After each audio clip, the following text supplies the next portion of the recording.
Good evening, everybody. Welcome to another edition of Inside the Pink. My name is Scott Morganroth, Motor City Man Mouth. Great crew, as in the eyes of Tony the Tiger, the Frosted Flakes guy. Okay. He does that great better than anybody I've ever seen. And let me introduce that great crew. Over to my right, got Mel Farr Jr. Welcome back, Mel. Good evening, everyone. Get ready, some fireworks tonight, people. Andy Candavino, it's your time to shine, brother. Go out there and do it, which I know you will anyways. Thank you. Glad to be here. Glad to have you back as well. Ed McAndrew, always great to have you on as well. Like the always fun to be here. Way. Thank you. I found it somewhere on the floor or something. I don't know. And Jeremy, he's got good. I believe he's got a pretty good hat on there as well, don't you? Yes, sir. See it well. Enjoy it. Everybody wearing the company colors. Don't worry, Andy. I got a hat already here for you at home that I'm going to give you when I see it for the first time. Trust me, it'll be original. You got one from Mel too. This and Mel's got one too. Great. Yeah, there you go. And Mel and Andy will be matching when we give them these two caps. My word. And last but not least, a lady that doesn't need a hat, but she wears a lot of them here on the network. That's Candy. Glad to have you. Let's go ahead and get to our. We have a lot of topics to get to, and we're definitely good to go out there and get to them. We're going to start off in a very championship manner because former Ravens QB and 4 other Ravens legends win a UFL championship. Let's talk about who they are. The head coach is Chris Redman of the Louisville Kings. Chris did a really good job there with the Louisville Kings. Jamie Sharper, defensive coordinator with the Louisville Kings. Chris McAllister, defensive backs coach, Louisville Kings. Got a few coaches in there. No problem. Tony Banks, wide receivers coach, Louisville Kings. Well, Tony Banks, a lot of people have heard about him. And last but not least, we got Brad Jackson, the linebackers coach, Louisville Kings. Well, you know what? When it came to coaches, this is a pretty good group, isn't it, Mel? Yeah, it definitely seems so. Yeah, I didn't follow. That was the UFL, you said? Yeah, Night Football League, Louisville Kings. Yeah, unfortunately, I didn't watch much of that this year, but yeah, that's great for those guys, and it's great experience for them too. You know, being former football players gives them some real life training under fire that will pay off for them, pay huge dividends for them somewhere down the road, I'm sure. Okay. Andy, some thoughts about these guys. He's pretty good coaches. Yeah, they're very great coaches. I didn't follow UFL that much either, but it's great to get some experience. They're all trying to get to the big show, to the NFL, and hopefully they'll get there. Ed? You know, it was Louisville's first season in the UFL. I think it's pretty good of the 4 of them. They, it shows of what they learned coming out of the Ravens organization. You know, the Ravens have been successful for a long time. Actually, growing with the college with her son was playing on the offensive line, I think, for them. I think it's great, and it's just going to be a spring. It's going to be a springboard to the next level for these guys if that's what they desire. Good for them, especially winning it first year in the league, winning the champion, and it was against my DC team, so who's been in the championship a couple times. So good for them. See what they do in the coming year. Yeah, to answer your question, Eddie, I believe he was a quarterback at Michigan State. Great for yes, he was. All right, go ahead. He began take it from there. He began at San Diego Mesa State. He played for, it looks like, Nick Saban, 4 different teams in the NFL. He played for St. Louis Rams, Baltimore Ravens, Washington Redskins, and the Houston Texans. He had a career that spanned from 1996 to 2005. A couple of those were injury-shortened years. As a starter, he was 35-43. Touchdown to interceptions was 77 touchdowns and 73 interceptions. But it looks like he coached a pretty good wide receiving class because 2 of them have been playing for the Lions lately in preseason. Okay. Great stuff, Jeremy. Candy, take us home with it. I mean, it's awesome for them in their first year to win against the DC in the United Bowl on June 13th. They also are owned let out by Alpha Aquaco, which is led by Dwayne Johnson and Fox Corporation. So a lot of good coaches. Obviously, they meshed well with the team because to win in your first year is that's really great. Okay, as we continue on, we've got some great. Hello, Brad. Hey, He's in Brad, the how you chat. doing, Oh, buddy? Brad. There he is in the chat room. Great stuff, Brad. All right, let's talk about the North Carolina Tar Heels for a moment because North Carolina has named veteran transfer Billy Edwards the team starter for the opener, his debut for the Tar Heels against TCU in Ireland in week 0. Keep in mind, though, that Billy Edwards was actually a Wisconsin starter last year. Let's talk about Billy Edwards out working with Bill Belichick. Mel? Yeah, I didn't get a chance to watch him play very much. And to be honest with you, I don't have, we know how, there's a big debate going on whether it was Belichick or whether it was Brady. I don't know how serious, Bill Belichick is taking coaching right now, taking college coaching right now. Right. So, it's great for the kid. He's going to get an opportunity to start. But again, I haven't followed that much. I haven't followed the kid that much. And right now, I don't know if Bill's making the decisions or his girlfriend's making the decisions. So I don't know who made the decision to make this guy the starting quarterback. That's great stuff, Mel. I like the way you stick the girlfriend part in there. All right, Andy. I think he was the 2023 Bowl MVP. This is his 4th team, so he's been around. So that shows, he can kind of play in any offense. Maybe Bill Belichick, of course, coach Tom Brady, and maybe he can bring this kid to the next level and get Bill Belichick, to the top 10. Maybe he's, Bill hasn't done the greatest job there. Maybe this kid can take him to the next step. Okay, Eddie. Lake Forest, Maryland, Wisconsin, and North Carolina are his 4. Well, North Carolina coming up this year. He's coming off a knee injury that he suffered in Wisconsin.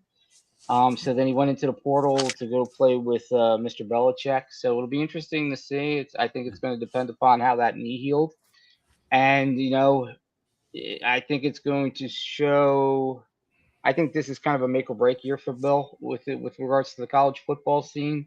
To see if it's really his cup of tea or if it's more I don't know, more for the girlfriend. I guess I'll follow Mel's lead, and maybe it's more for the girlfriend that he's there. I don't know, Yeah. but no, I think it'll be an interesting watch. All right, Jeremy, go ahead.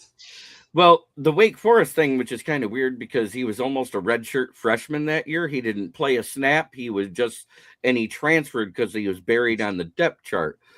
But he has started 28 games in his career. His completions are 318 out of 512 attempts, which is a 62.1 completion percentage, which is just average in college. It's nothing bad and it's nothing good. At least he's above that 60%. Ryan Leaf NFL line. Passing yards is 34-35. He has 6.7 yards per attempt, 19 touchdowns, 10 interceptions, and a passer rating of 126.8.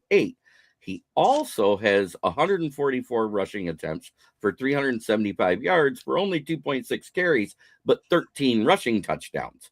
So he's one of those guys that isn't afraid to put his head down and lower a shoulder into somebody to get into an end zone and goal line situations. That's what it sounds like. He's that type of quarterback. He's not the most athletic, but he uses his bigger frame to help. So he's had 32 total touchdowns in his career, and he's amassed 3,798 yards in 28 games, which is not glaringly good or bad. It's just basically an average, somewhat athletic quarterback in the NCAA. Great research, Jeremy. Excellent. Probably a kid.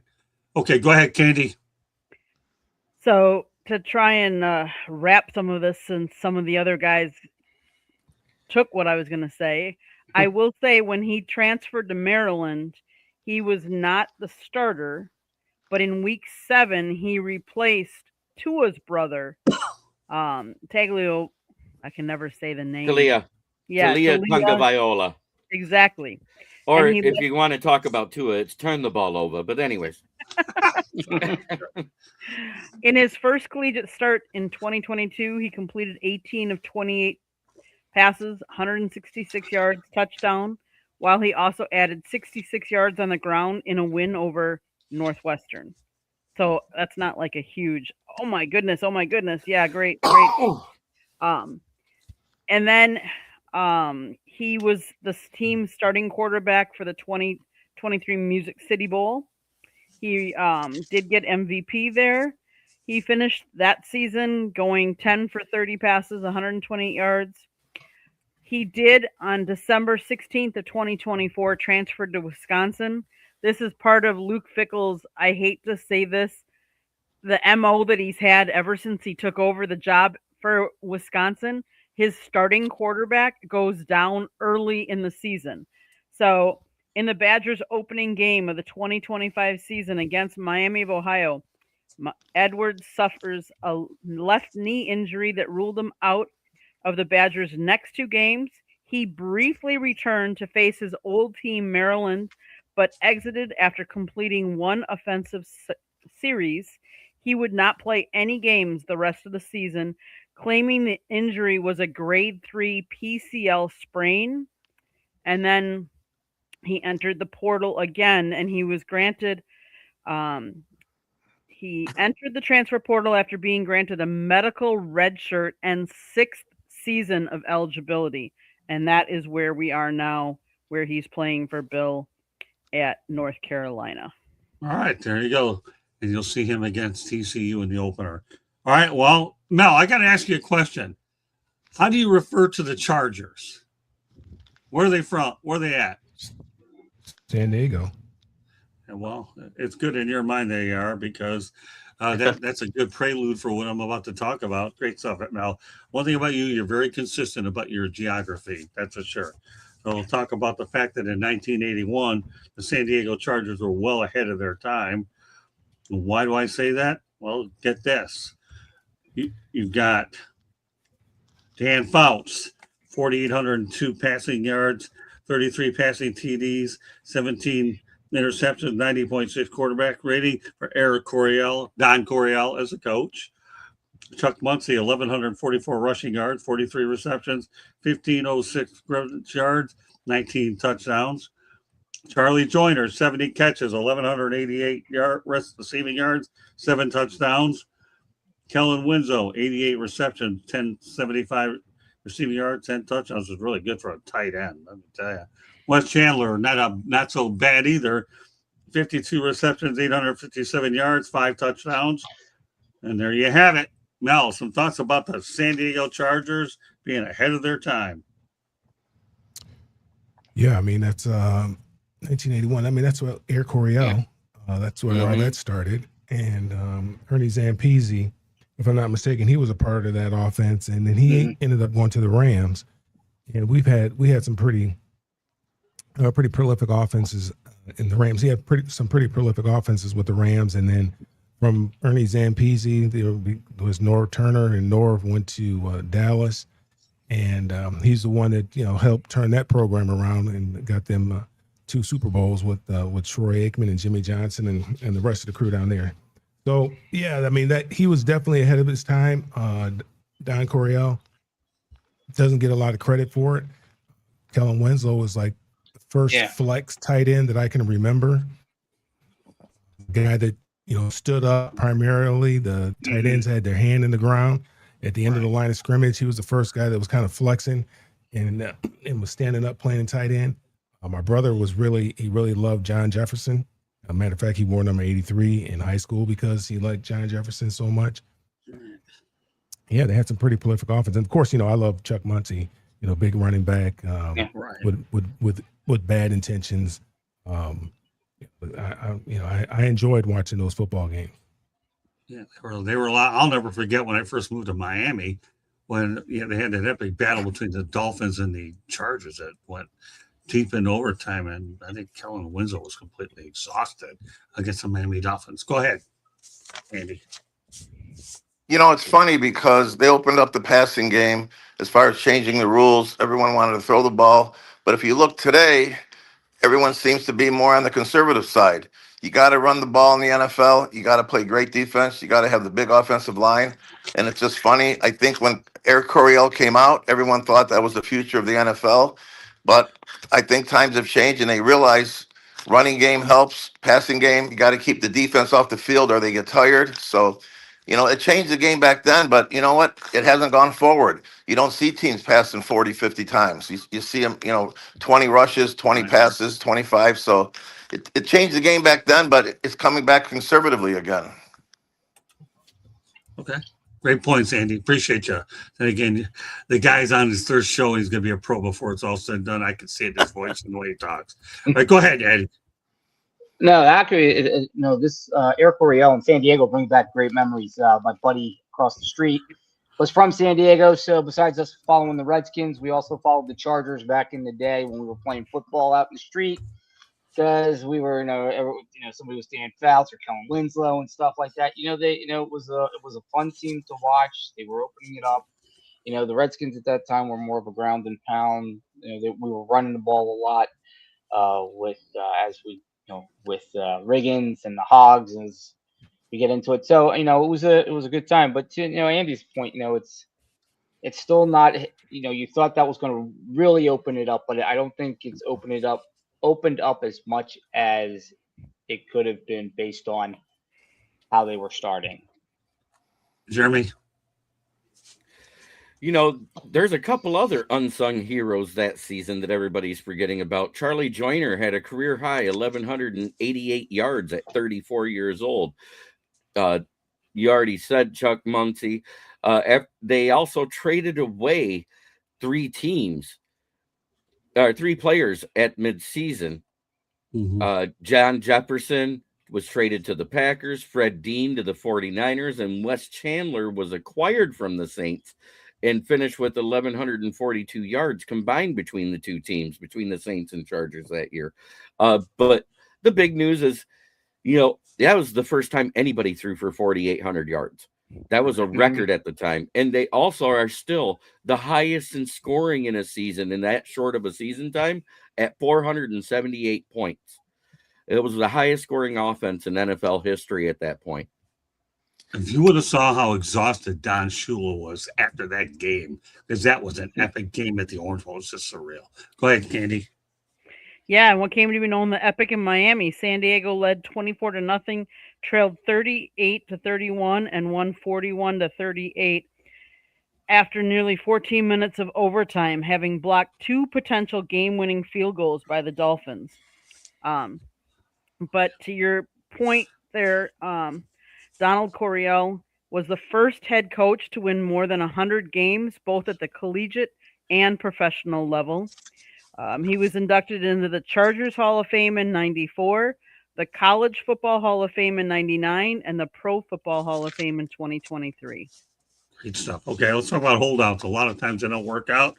They certainly didn't do it for Jacoby Brissett either. We talked about him briefly. Jeremy mentioned him last week on the show. Now we're going to go into more specifics about him as well. I think we were talking about Carson Beck, right, if I remember correctly. Mm-hmm. So now we're going to follow up on just a little bit thanks to Jeremy Ballrick.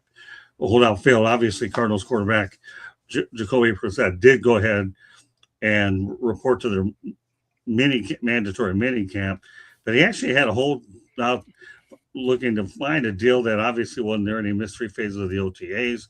Let's continue the theme. He is showing up to avoid paying fees. That's what'll happen these days with these things, as it's a mandatory camp. He would have been fined over $100,000 for not showing up. Brissett's current deal pays him $4.8 million with $1.5 million in guarantees. Projected backup Gardner Minshew signed a $5 million fully guaranteed deal for this. Okay, let's start with you, Mel. My internet must be. I kind of went out for a second. So what was the question? I know we were talking about Jacoby Brissett, but then I lost you for a minute. Yeah, go ahead, Jeremy. Why don't you summarize this, because you're going to come on this one next anyway. Well, he actually did get money this year. They raised him he had a deal similar to Minshew's, but they raised him to a 1-year deal worth $15.5 million guaranteed with the max value of $21 million after incentives. That's what they ended up giving him. That's why he came back to camp. And because it happened before that day 4 of the training camp, he was able to keep his roster workout bonus. If he'd have went that complete full week, that's 5 days, he'd have lost it. Right, but the reality is at that particular time, though, you got to show up to even be talking to anybody. Would you agree with that? Because Oh, he nobody's was going to there. talk to him. He was there Right. in contract extensions the entire time. That's what I was trying to say. He was actually a Right. hold in. He was a holdout through OTAs, but it became a hold in at the beginning of training camp Right. because he Okay. didn't want to lose that roster bonus. All right, go ahead, Mel. Take it from there. Thanks, Jeremy. Yeah, I mean that's the new thing, holding in. Right. I when they did the collective bargaining agreement, I've always said, we probably had one of the poorest union, one of the weaker unions, I should say, as far as what we're able to extract from the owners. And so, I don't know what they gave up to get this, but that was some leverage that players had, is that they could hold out, withhold their services. And it didn't cost that much. It might have been, if you got fined, it was minimal. Now the fines are so large where it doesn't make sense for a player to hold out anymore. Some have, which is not very smart because they're not allowed to take the money back and all the things that they used to be able to do when players would hold out.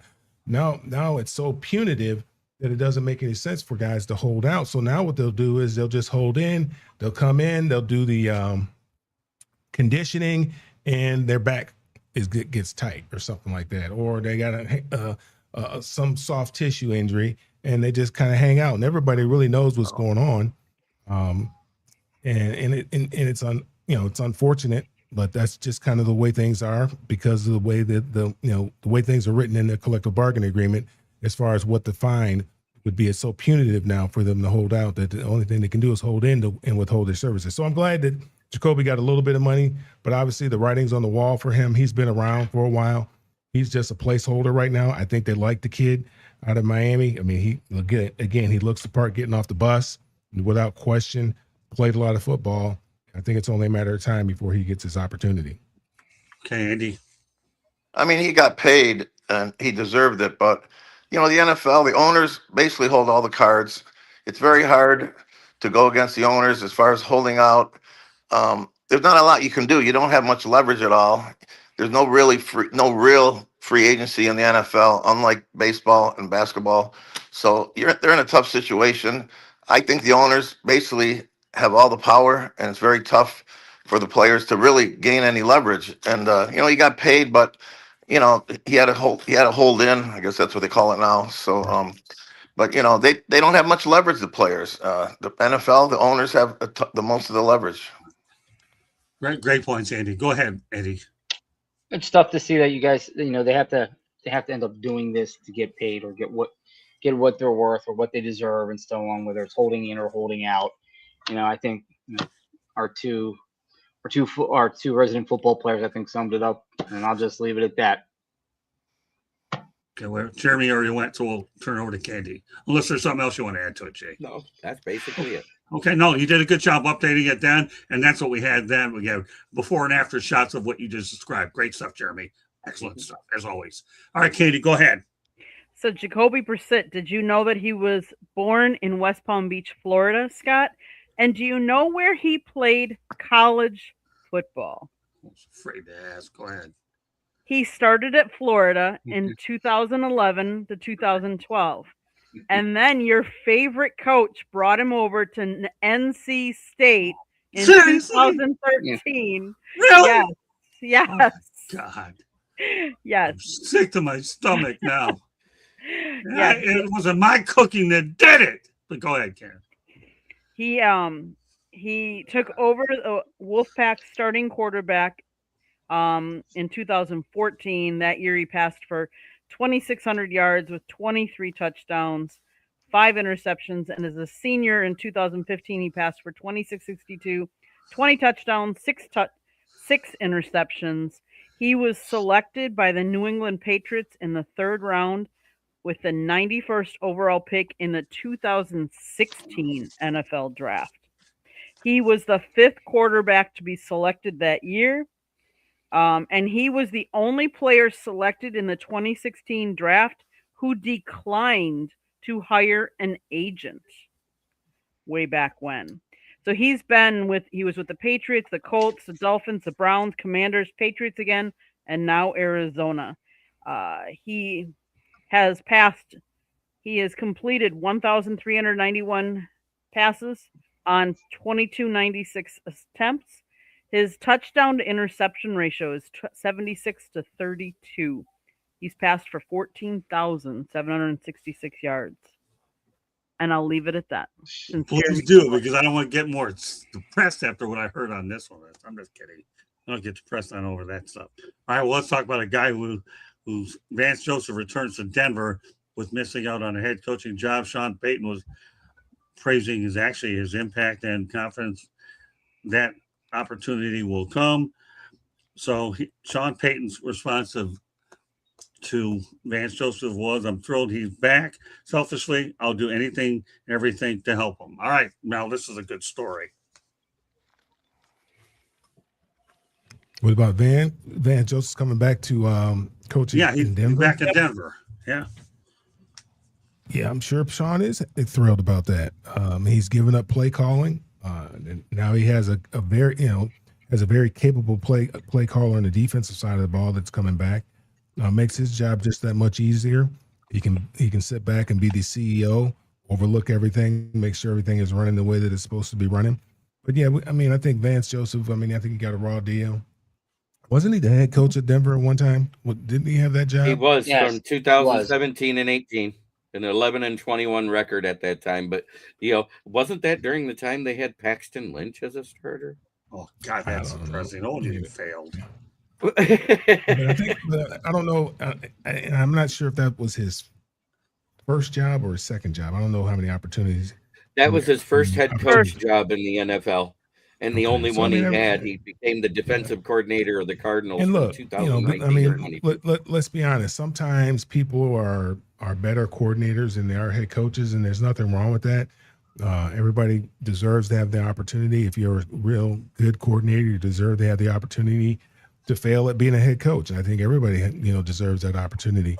And I think he has, he deserves one more shot to see if he can fail again at being a head coach. I think he's earned that by the way that he has got his guys to play on the defensive side of the ball. I know, again, on the defensive side of the ball, they're really not wanting to give these guys opportunities, but we shall see. You got your new furry friend there, Jeremy? Yeah, we got a baby Ewok here. Her name is Goldie. It's okay. Hey, we bring on dogs on the shows. We bring on grandkids on the show. We bring on a lot of different.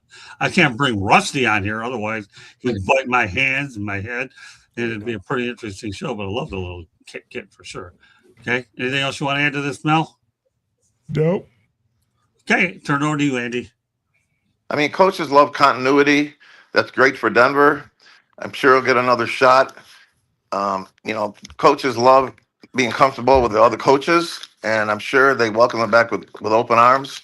And that's the coaching carousel. You try to get a head job, you don't make it, you go back to where you are. It's a crapshoot who's going to make it, who's not. I've had some great coaches I thought were going to be great head coaches. They never were. I've had some coaches I didn't think were great assistant coaches. They became great head coaches. So it's a crapshoot. No one really knows, and I'm sure he'll get another shot. Okay, Eddie. First you don't succeed, try again. 2026, he's back. He's a defensive coordinator. Vance Joseph, he's considered one of the top defensive minds in the NFL right now. Maybe another year or two with Sean Payton. Just kind of getting some more experience or what have you in that whole administrative side. I don't know, but he deserves another shot, obviously, because he's considered one of the top coordinators. And then, hopefully he gets that shot, and hopefully he succeeds at it. Interesting was Eddie Prater. They're talking about Raheem Morris. Yeah, he hasn't. Yeah, he's failed a few times. That's for sure. Good points, Eddie. Go ahead, Jeremy. Vance Joseph basically came back as soon as Sean Payton did as his defensive coordinator, and with good reason. Sean Payton recognized how good of a defensive coordinator he was those few years he was with the Cardinals, and brought him in and keeps him in. I think it's a great ad. We've heard his name bounced around the last couple of years for possible head coaching jobs. He's went and interviewed. He just hasn't gotten one. Will he? It's harder for a defensive coordinator to become a head coach these days than it is a good offensive coordinator. And it's because of all the offensive rules scaling towards the offense of the NFL. I think that's the bigger thing. And once that scales back and the rules shift again and make it more even, you'll see more defensive coordinators become a head coach. If I can interject real quick. Absolutely. Go ahead. Exactly what he said. These owners, they want the flash, the dance. They want offensive coordinators to become head coaches. So just like he said, it's a little tougher for a defense coordinator to become a head coach. Great points, Andy. Thank you for saying that. If anybody knows it better than you that I know of, I'd like to find out who that is, but I'm glad you did that. Feel free to interject anytime you want, Andy, after everybody's done, and then interject, which you always do anyway. He catches on fast, people. Great stuff, Cannavino. Okay, Candy, you have the last word on this one. Now it's going to get interesting shortly, people. Stick around. The only thing I will say is he does have, and how do I put this? He has had some allegations in the past numerous times. Now I'm going to say they were allegations, but the fact that it happened numerous times, maybe we'll leave it at that. But I will say that we have talked numerous times on how some defensive or offensive coordinators, that's their niche. That's their sweet spot. Doesn't always mean you're going to be a good head coach. Doesn't even mean you want to be a head coach, or should be. So maybe he found the right fit with the right group. He can have all the success as long as it's not against my team. All right, now coming up now, I have a Marvin Powell III special. I know Mel loves these topics. Let me tell you, he'll definitely like this one too, because it involves LA and Atlanta, or the greater part. Zakarian Branch leaves USC for Yuga, Georgia in 2025. Let's go over the particulars on this one. He left because he couldn't access the facility after hours to get extra work in. My kind of player. And obviously, he says the Falcons' rookie wide receiver said due to a lawsuit involving a weightlifting accident, he wasn't able to access USC facilities to get the extra work in. Well, I like that kind of a guy. Just because of the way that I am, after I couldn't do the routine stuff that I wanted, it was just a lot of hassle. I couldn't really find a way to build my plan how I wanted to, so it's a tough decision, but that's what ultimately led me to leaving. Branch had 81 receptions for 811 yards and 6 touchdowns in Georgia. And obviously, he built his routine around extra work in the weight room. This guy's a blue-collar player. If I ever saw one, he was best to move on and chose Georgia. According to Branch, restrictions on his facility access played a major role in his leaving USC for Georgia, and obviously he's now with the Atlanta Falcons. With that said, Mel, what are your thoughts of Mr. Branch and why he bolted? As far as why he left USC, I mean that doesn't. I mean, Lincoln Riley, obviously, maybe a few years ago it might have been different. I mean, he would have had access to the weight room. Lincoln Riley doesn't. His guys don't seem to want to be very physical. Don't want to play very physical. So that doesn't necessarily surprise me. And then, of course, I don't have much love for those guys across town anyway. Right. So it doesn't bother me a bit that they lose a little bit of talent. We're going to see what happens here this year. Some of that shine has come off of Lincoln Riley. He's looking a little dull, and now it's getting to the point where he's got to do something. He's got to put up or shut up or get on out of town. So we'll see. But Zachariah Branch, I mean, he just got drafted this year, right? Got in a little bit of trouble, I think. Yep, he was third round of the 2026 NFL draft. I don't think it was as much trouble as it was his size. He was 5'9" and 176 pounds, which is a little undersized in the NFL. he got in a little bit of trouble before the draft, I think, didn't he?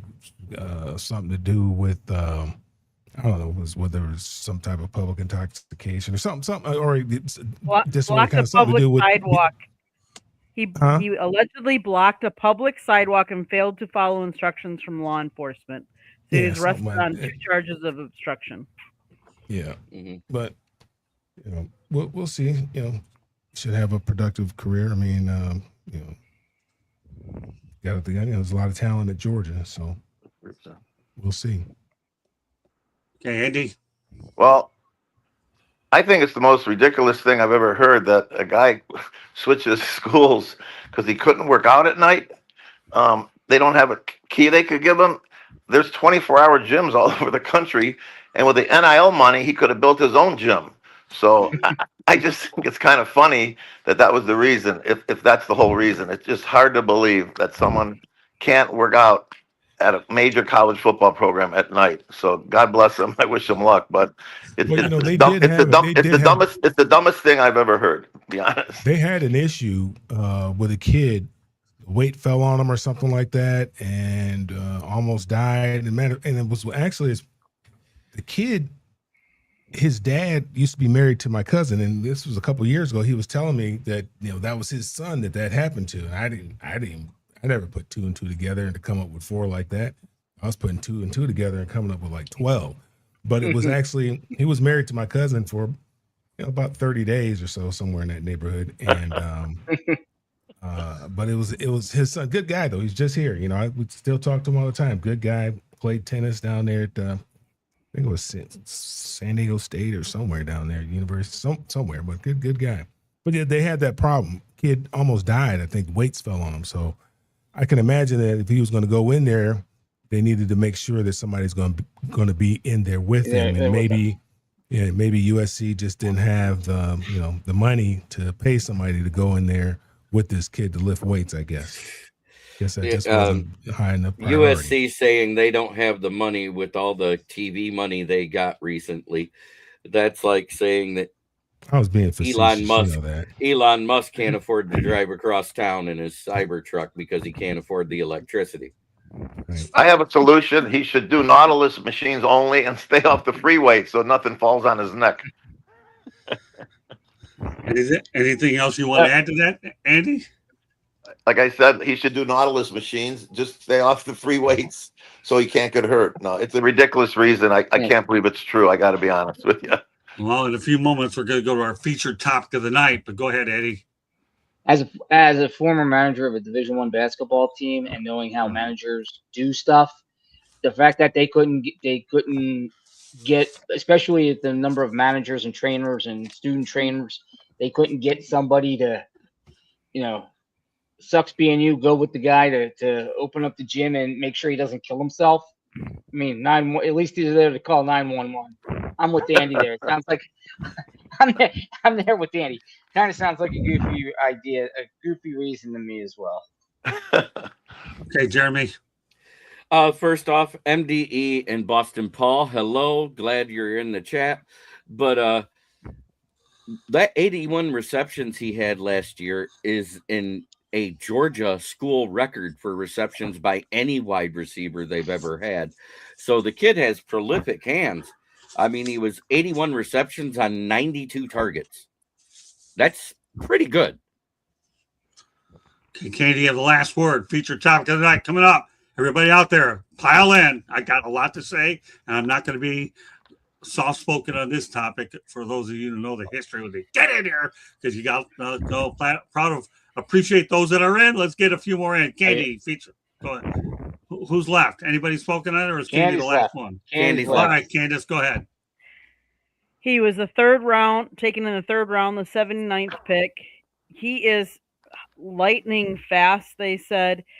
He recorded on the treadmill sprint at 26 miles per hour, close to Usain Bolt's top speed. Oh, wow. Yeah. Prior to the 2023 season, he was selected by 247 Sports as a true freshman preseason All-American. We'll see what he can do in the NFL. All right, let's go to our featured topic of the night, presented by How you doing, Patty? Our featured topic of the night is presented by Destination Discoveries Media Network. That's our sister show talking about travel. All right, let's go to it. Will Brian Kelly ever land another full-time gig? Well, I'll tell you what. Let's put this thing in perspective here. When I'm talking about Dave Doeren, okay, here's a guy. I'll be frankly honest with you. I don't like this guy. I don't. He's very rude to the media. As far as I'm concerned, he's a click and he's a hype machine. He has no conference titles to show for it on his resume. So let me break down the particulars, and then Candy's going to go to the sound. Everybody's going to respond accordingly. When I compare and contrast, I repeat that the word upgrade is very, very important in what we're talking about, because I'm only talking facts. And Candy, why don't you set the actual mood? Actually, I'm going to go with the facts first. The stats from Brian Kelly, his overall record, by the way, is 297, 109, and 2. That's his overall collegiate record. The bowl record is 9-5. Conference titles, we're going to get to that because it gets interesting. Didn't win any at Notre Dame. Guess why? They're independent, but he was 92-40. Not too bad. Won SEC West Division, but he obviously lost to Georgia in the title game. 2 Big East titles with Cincinnati Bearcats. 1 MAC championship with Central Michigan. This is Brian Kelly first, okay? Then he won 6 total conference titles with Grand Valley State in 2 separate football leagues, and he won 2 NCAA Division II championships at Grand Valley State. And let's not forget, he did go ahead and coach at LSU, 34-14. The only thing he did wrong was don't walk into a southern area and pretend you have a southern accent, because they're going to run you out fast, even though it's so collected from it. Now, Dave Doeren, the other guy. His overall record is 118-74. Bowl record, 5 wins and 6 losses. His ACC resume, well, guess what? He has not won an ACC title at all in 17 years at the university. How many second place finishes he had? Around 3 or 4 that I last looked at. Still not enough time, Andy. Okay, for a guy that's been there 17 years. I know when I get to you, Bo Schembler would never tolerate that. And the only conference titles that he has are 2 MAC championships in Northern Illinois. Am I bashing him? I don't have to. The resume does it itself. Again, I said upgrade. He hasn't been hired at all. This guy, is he somebody that you should consider? Why not? What is he doing now? I'll tell you what he's doing now. He's a consultant at Memphis this season. He's an unofficial consultant there. And he will serve as an unpaid unofficial consultant for Memphis during the 2026 season. Why not hang around the game if you can? Okay, he's not getting paid for the school, so he's not getting paid there. Kelly will assist first-year Tigers head coach Charles Huff in turning Memphis into a Power 4 school eventually. Everybody knows he's been there with that. Huff was also consulted with former Texas A&M head coach Jimbo Fisher and former Texas head coach ahead of the season. Huff boasts 20 years of coaching experience and turned Southern Miss into a 1-win team, 24 to bowl eligible in 2025. Will he ever land a coaching gig? I don't know. But as far as I'm concerned, I'm lobbying for him to get to eventually get to NC State. Get that bum Doeren out of there. Really? Seriously, really? This guy hasn't won a darn thing. I mean, let's face the reality. And then we can talk about Charles Huff, because this is just unbelievable stuff. Now, Candy, what I want you to do is I want you to preface what took place before I got to this guy when I shook his hand, and take it from there. We go to the tape. I wasn't close enough to you to hear what you guys were talking about, Scott. It was you guys talking. All you had to do was know I shook his hand and it said, I'll go ahead and I'll talk to you later. And he says to me, we'll see. What did I do after that? I went right to the moderator. I need to get, if I don't get many questions in this AC, I need to get to this guy. And let me tell you, it'll be worth your while when I get done with this bum, because I don't like him. And obviously him and I never have a good relationship, but I can't wait to go back to the ACC kickoff next year when he doesn't win an ACC title. Candy, you could at least put the schedule up in a moment, and we can take it from there. You want the schedule up, or you want your question with? Well, I'll actually want NC State schedule up in a moment, but give me the question. That's what everybody's waiting to hear. What did the Motor City Madmouth do to the most overrated coach on the planet? My goodness, give me $6 million to be mediocre, and I'll take it all day long. All right, Candy, let's go to the question. Everybody formulate their own opinion. I laid out the tail of the tape and the fact I'm being objective. I said the word upgrade. Candy, go to the question and the stats, and we'll see how we can get.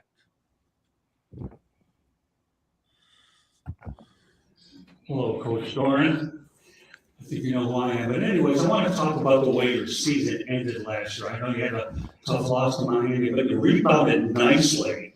And I repeat, rebounded nicely by winning out the way you did. You won the bowl game the way you did in convincing fashion, right?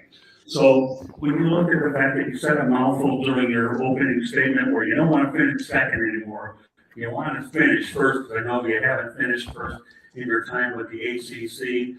So how much would it be important for you to not only win an ACC title, but get to 10 wins? And talk about some of the new guys that you brought in that will take a 7-5 record to try to where you get it to where you want to go. What's the question? What's the question is this, okay? How much progress have you made during the off season to try to reach some of your goals to improve the football team from just mediocre, but to a lot better and elite status in the ACC, because you obviously have a loaded conference?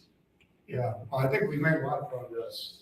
In the second year of our system defensively, I think for those of you that were around our team, know that defensively we went through a lot last year. It's one thing when you change schemes from a 3-3 to a 3-4, have a new coordinator, new language, new players, and then to go through what we did with Coach Elliott and his family and his loss, it was very challenging. And then to have 9 defensive starters injured throughout the season, very challenging. Fast forward that, we got a lot better on defense the last 5 weeks, and there was a lot of momentum, and we've recruited well on that side of the football. I'm super excited about the returners we have and the additions. And, the biggest area of improvement, to answer your question, defensively is our pass rush. We got to get quarterbacks getting rid of the football before they want to. We got to have more sacks, more forced fumbles, more interceptions because of pass rush. And so, we've added some pieces that we're excited to see. And that's what training camp is going to be about. It's going to be about seeing what Harvey Dyson's going to be like. It's, we saw him in the spring. We got a chance to sample what he is, but fall camp's a lot different than spring football because you're on the field every day. And, really excited about the competitive depth in the secondary. Last year in the pit game, we had 4 freshmen playing in that game. And I think we had 8 different starters throughout the year in the back end because of injuries. They're all back. And so now you have a lot of competitive depth. And so those things are important. And, last year, I think we went into a lot of games thinking we're going to have to outscore people. And that's not normal for us. This has been a program that's played really, really good defense over the years. And getting back to where we're not just outscoring people, but we're stopping people. And when we need to lean on a stop, we can. And so that's what this spring's been about. We've added a lot of players. And so, if there's one in particular you want to ask about, I'm happy to talk about it. Coach, you're next. All right, so there you have it. Candy, put MDE's comments up first, and then we'll go ahead and break it down. Yeah, well, God is fired up. Yeah. Okay, let's go ahead. He has a couple of good ones up there. Candy, go ahead and read them. Perfectly fair, professional question delivered in a great manner. He was being a jerk to you because you called his failures out, though you sugarcoated it for him out of respect for his position. These overpaid coaches that should be thanking sweet little 7 to 8 pound baby Jesus every day that some AD fell for their pitch during an interview. The landscape is littered with guys like this. Okay, great stuff, MD. All right, Mel, what are your thoughts about? Now, I'll say one thing about this guy. Whether he understood the question or not, I really don't care, because the bottom line is if I've never seen a guy get more job security for doing nothing, Dave Doeren is it. He really is. With that said, Mel, your thoughts? I mean, tell us how you really think about him. I Yeah, thought he's exactly. done a I'll good do job. that. Why do you think I brought Diego Potney on here on the same show? Because that'll probably follow up next. Now, this is what I think about this bozo. There you go. That's a hashtag bozo. I actually think, that he's done a pretty good job over there at NC State, where it's a tough place to win football wise. I think prior to the NIL, they had a philosophy. What they did, they bring guys in, they'd redshirt everybody pretty much, and so they'd have older guys, more experienced guys who are in the program. They coach the guys up. They may have been a little bit smaller. There might have been a 2-star guy had the frame, but just need to get into the weight room. And he was developing these kids, and they were playing good football. I actually thought that Dave Doeren has done a heck of a job over there at NC State, to be honest with you. And he's been there since 2013, and he's been consistent, even while Clemson had been dominating that conference for a while. NC State was a tough out. I mean, when you went to NC State, you knew you needed to buckle up your chin strap a little bit tighter because they were going to bring it, and because they just take on his personality. So I actually thought he's done a pretty good job. I just think something personal. I don't know what's going on between the two of you. Bottom line is, I don't expect everybody on this panel to agree with me. I mean, everybody's entitled to their opinion. The only thing I can say is you get paid a lot of money for mediocrity over in Raleigh, North Carolina. Well, he's not the only one getting paid a lot of money for mediocrity. Give me a break. Let me tell you something. Now, hold on. Let me say something. Number one, the guy's anything but Jim Valvano, who won there and won with class and dignity. And the saddest part about this whole commentary is this. He might lead lucky enough to get into College Football Hall of Fame, but Howard Schnellenberger deserves it because he took programs one after another and rebuilt them and won a national championship. What has this bum done? All I've done is lay it out here on this piece of paper, and all Dave Doeren has is 2 MAC championships in Northern Illinois. What are we to do? Who cares? Who really got picking cares? He's 95 and 70. Doeren. Whatever I have personally, don't worry. To be continued next year on ACC Kickoff. I expect this whole crew to watch me box this SOB out of the way. Ever heard of George Foreman against Muhammad Ali? The rope-a-dope? I'm telling you, George Foreman, Muhammad Ali, the rope-a-dope. I'm playing the rope-a-dope with this dope. Go ahead, Andy. If you don't like them, I don't like them. That a boy. Keep it. Wait, Mel, you said your piece. Let the star of this show, who knows what winning is all about, talk about him. But I will say this: Mel has a good point. Not easy to win at North Carolina State, especially now that Belichick is at North Carolina. So I think he's doing his best. But like I said, you don't like him, I don't like him. Well, let me ask you a question. With Bo Schembechler, how did he feel about mediocrity? You tell me. No, he would have got rid of him a little. He would have got rid of him too. But how many national championships did Bo win? It's not the easiest place to recruit. Plus, now you're going against Belichick, so he's got his hands full. How many natties did Bo win? How many? Well, we didn't try to win natties. We just wanted to beat Ohio State. That wasn't the question. The question was how many natties did Bo win? That was the question. But can I say something about that? In all honesty. When I was at Michigan, we honest to God. Was it 3? How many was it? No. I'm just trying to get a number out the guy. The guy's he's stumbling and fumbling. I'm just trying to let me finish. Let me finish. Go ahead. In all seriousness, for some reason, Bo never really talked about national championships. The goal was back then, honest to God, beat Ohio State, win the Rose Bowl, and everything else would take care of itself. He knew he couldn't win one with you guys. Yeah, let me tell you, this bum hasn't even won a picking ACC championship. Mel, those are fighting words, Mel. You're putting down my coach. Those are fighting words. I'll tell you, this bum hasn't even won an ACC championship. Wait till he sees me next year at ACC kickoff. And when he doesn't win, Ken's going to put the schedule up in a minute. I'm telling you, this bum here, BUM, okay, it hasn't even won a conference championship. Conference, ACC, dude, not Big Ten. And I'll tell you another thing. If this bum was in the Big Ten, how you got 17, 18 schools, this cotton picking system, man. That's what they say in Greek anyway. He's won He is just as probably. many. Let me finish, Mel. He's Hold won it, Mel. just as many bowl games as Bo has Oh, won. big deal. 5 and 6. So what? You know what they pay him to win a bowl game? Bo was $1.3 5 million. and 12. Oh, big deal. He played a much better conference. NC State, people. We're not talking about big. We're not talking about the Big Ten. This Conference had bum 3 here. teams. Let me back then. finish. I'm giving you more facts to bury you. He gets paid $1.3 million to win a bowl game at the Gasparilla Bowl. Oh my God! As Fred Hanford said, "Oh, I'm having a bad one. I'm coming to join you, whoever the hell it is, because that's Elizabeth. exactly what it is. Elizabeth, $1.3 million. Wait a minute, Mel. To win the Gasparilla Bowl. You ever know what the Gasparilla Bowl was? I've Yes heard or of no? it. I've Yeah, heard of okay, it. that's good enough. But meanwhile, okay, you I don't heard think of Bo it. won that Why one. they got $1.3 million to show up wearing a championship hat over at the Gasparilla Bowl? And I'll tell you one thing, I need Pepto-Bismol for the gas. The bum here. Scott, you okay? Scott Oh, needs I feel never somebody, been better. somebody. I don't know. That little vein above your eyebrow is trembling like you're going to stroke out. Why, Somebody better get.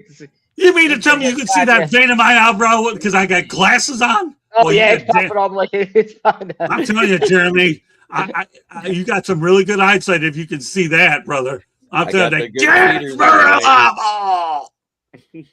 you haven't heard of it, you heard it now. Get paid $1.3 million with that game. Oh, give me a break. Really? Seriously? Really? I can't wait for the rope-a-dope to continue. George Foreman, Muhammad Ali, and I'm Muhammad Ali. I'll take the rope-a-dope over this bum all day long. And Brian Kelly, if anybody ever sees him get that job, you heard it here. I'm inside the Vixen from the Motor City Madmouth. All right, go ahead. I got to leave something left for Eddie. All I want to say is, Mel, it's been a pleasure being on a show with you. You know, best of luck in probably your future endeavors after this. Since you're not obviously you're not a team player. I'm not a Michigan. I'm not a Michigan fan. You know? No. You were pro Dave Doeren. No. I think the original question after all this great craziness was, would Brian Kelly be an upgrade to Dave Doeren? Oh. No. Yeah, that was the original question. I'm sorry. No. I'm sorry. The answer is no. Feather Freebird, good to see you. And Brian Kelly used to be a good coach. I used to like Brian Kelly, but once he went down to Louisiana with that thick Louisiana accent, I think he lost he lost himself. Yeah. Well, we already spoke about that earlier. I told him. Go ahead, Eddie. He's gonna be the apparent to me in one of these shows. No, I don't think he would be. I think as much NC State is a hard place to win because it's not really it's more seen for basketball than it would be for football, and and Dave Doeren is just the mortal enemy of this show. Enemy number one. That's it. That's okay. Go public enemy number one of the Inside the Pigskin. Come on, Mel, get with the program, man. Get with the program. I don't like this guy. Go ahead, Jeremy. Could Brian Kelly be an upgrade? Maybe. What he does bring is recognition in the recruiting world. He's very good at recruiting, so that might improve their stock. But at the same time, there is 400,000 times 6 reasons why Brian Kelly wouldn't do it. The guaranteed part of his contract, that $400,000 salary. If he takes another job, he doesn't get it anymore. That's true. As he stayed broke, they can't pay him. I thought he gets the offset. Doesn't he get offset? That just offsets whatever. Well, he's making. they gave him the offset on the guaranteed part. For the incentives that were guaranteed for him to get, they had to pay him out that right away. But he's on a 10-year that started in 2021. He was released as a head coach this past offseason. So 26, 27, 28, 29, 30, and 31 seasons, he gets paid $400,000 a year. So 6 times that's $2.4 million. I wouldn't take a job till it's done. Okay, that's fair. That's money reason. But I'll tell you what. His buyout? He had a huge buyout, though, didn't he? He got the buyout off of the guaranteed part of the incentives and the bowl games that he'll miss, that type of stuff. That's all guaranteed bonuses that was written in the contract for after each season. His base salary was $400,000. Okay. So there you go. You got particulars. All right, Candy, go ahead. I also want to put the schedule up there so I can crush this bum even more. Well, your favorite bum is making $5.25 million a year. To accomplish nothing. Well, yes, I guess. Now, I will say NC State has won the ACC 7 times, but the last time was in 1979. Wow. For this bum. Wow. Yes, before. Yeah, I'll take it. I'll take it to another level. That's like me saying before Christ and after Christ. Go ahead. I never talked religion until now, but I'm preaching the gospel on this topic. Go ahead, Candy. And Mel, Yes. Bo has at least 15 conference championships compared He's to at a Dave better Bowman. program. He's at a better program. Hey, Dale, forget it. We're comparing Bo with no. Ooh, I love Eddie Prather's comment here. Brian Kelly to me is what Dave Doeren is to Scott. Ah. There you go. That's a Brian great comment. Kelly. Brian Kelly brings some name recognition, and with the NIL, the alumni who are supplying the money, he's like he's got name recognition, NIL money. He goes to these big donors. Hey, I'm Brian Kelly. We need a couple million. I think it's a little easier for him to get the money than a no-name coach. And I don't like Brian Kelly at all either, but he's got that name recognition still. That boy, I'll tell you, I hope that one gets viral. Former Michigan linebacker Andy Canavino sticks it to Dave Doeren. At the same time, I Go want to know how that's working for North Carolina with Bill Belichick, because they got more NIL money. They were able to buy players, and they won less games than NC State. That'll be for another day, Jeremy, but I understand your point. Great stuff. Okay, Katie, keep going. You got anything else? If you have a schedule or you have more commentary or both? I can do the schedule. Let me share my screen here. All right. Let's go out there and play darts with Dave Doeren. Okay, let's see what this schmuck has so I can bury him next year. All right, what do we have for a schedule? I can't read that. So, NC State at Virginia. That could be tough for this guy. Richmond at North Carolina State. All right, well, that should be a win. NC State at Vanderbilt. They could actually win that because Vanderbilt's not that good. Okay. Appalachian State at NC State. Go. I'm pulling for Appalachian State. Appalachian State, go ahead and pull the Michigan. Yeah, there you go, Jeremy. Drink that Kool-Aid, brother. That's why you're on the show. Go ahead, Katie. Louisville at NC State. Oh, he's going to lose to Jeff Brom. Wake Forest at NC State. He's going to lose there too, because I'm telling you one thing, they got that new coach, and we're going to have him on eventually a future show as well at the ACC kickoff. Keep going. There's 3 losses right there. NC State at Stanford. Borderline. Cal at NC State. Borderline. Well, the Bruins are going 3. It's the 3 time zone thing. They'll lose at Stanford, but they'll beat Cal because they're at home. All right, so you got 4 losses there. Keep going. Duke at NC State. That's interesting. They might win that. Yeah. I don't know, man. Don't sell Manny Diaz short. Yeah, but okay. I'm not selling him short. I'm just saying Duke doesn't have that many high recruits either. That'll be a good game. It will be a good game. Okay, keep going, Kenny. Syracuse at NC State. New York has better players locally. They rank higher than North Carolina, so they will probably win that game in North Carolina State because it's just down the road. NC State then travels to Florida State. Which one you picking here, Scott? 2 of your favorite coaches. Well, here, go ahead. Repeat that one again. NC State at Florida State. I'm going with Florida State. I don't care. I mean, I think that NC State stole them last year, but if Mike Norvell isn't in there, Tom Herman will be in there. He's got more offense than Doeren has sense. So I'll take Tom Herman over Dave Doeren. I do have to answer one thing. He did say he got better recruits on the defensive line, and they expect the pass rush to be improved. Correct? Is that not what Dave Doeren said in that interview? Yep. If that's the case, Florida State lost some juniors and seniors off the offensive line to the draft and to the fact they graduated. A young offensive line versus a young, hungry defense, if they're coached right and it works in the second year of the same scheme, they might be able to pull off that upset. Okay. Did you say Syracuse was on that schedule, Candy? Syracuse at NC State's the week before. I said Syracuse is winning that one. Yeah, I'm not sure. I might give Doeren that much, but I'm not sure. Frank Brown's a good coach, but I think he's about a year away. You know, they do produce a lot of great journalists up there, though. At Syracuse. Then the last game. Oh, I love this last game. It's the battle for North Carolina. Yeah. NC State at UNC. Until Bill Belichick beats him, Dave Doeren has his number. Yeah, that's true. All right, so there you go. For that game. So here's what I see. I see Doeren getting about 5 or 6 wins out of this group. Guess what?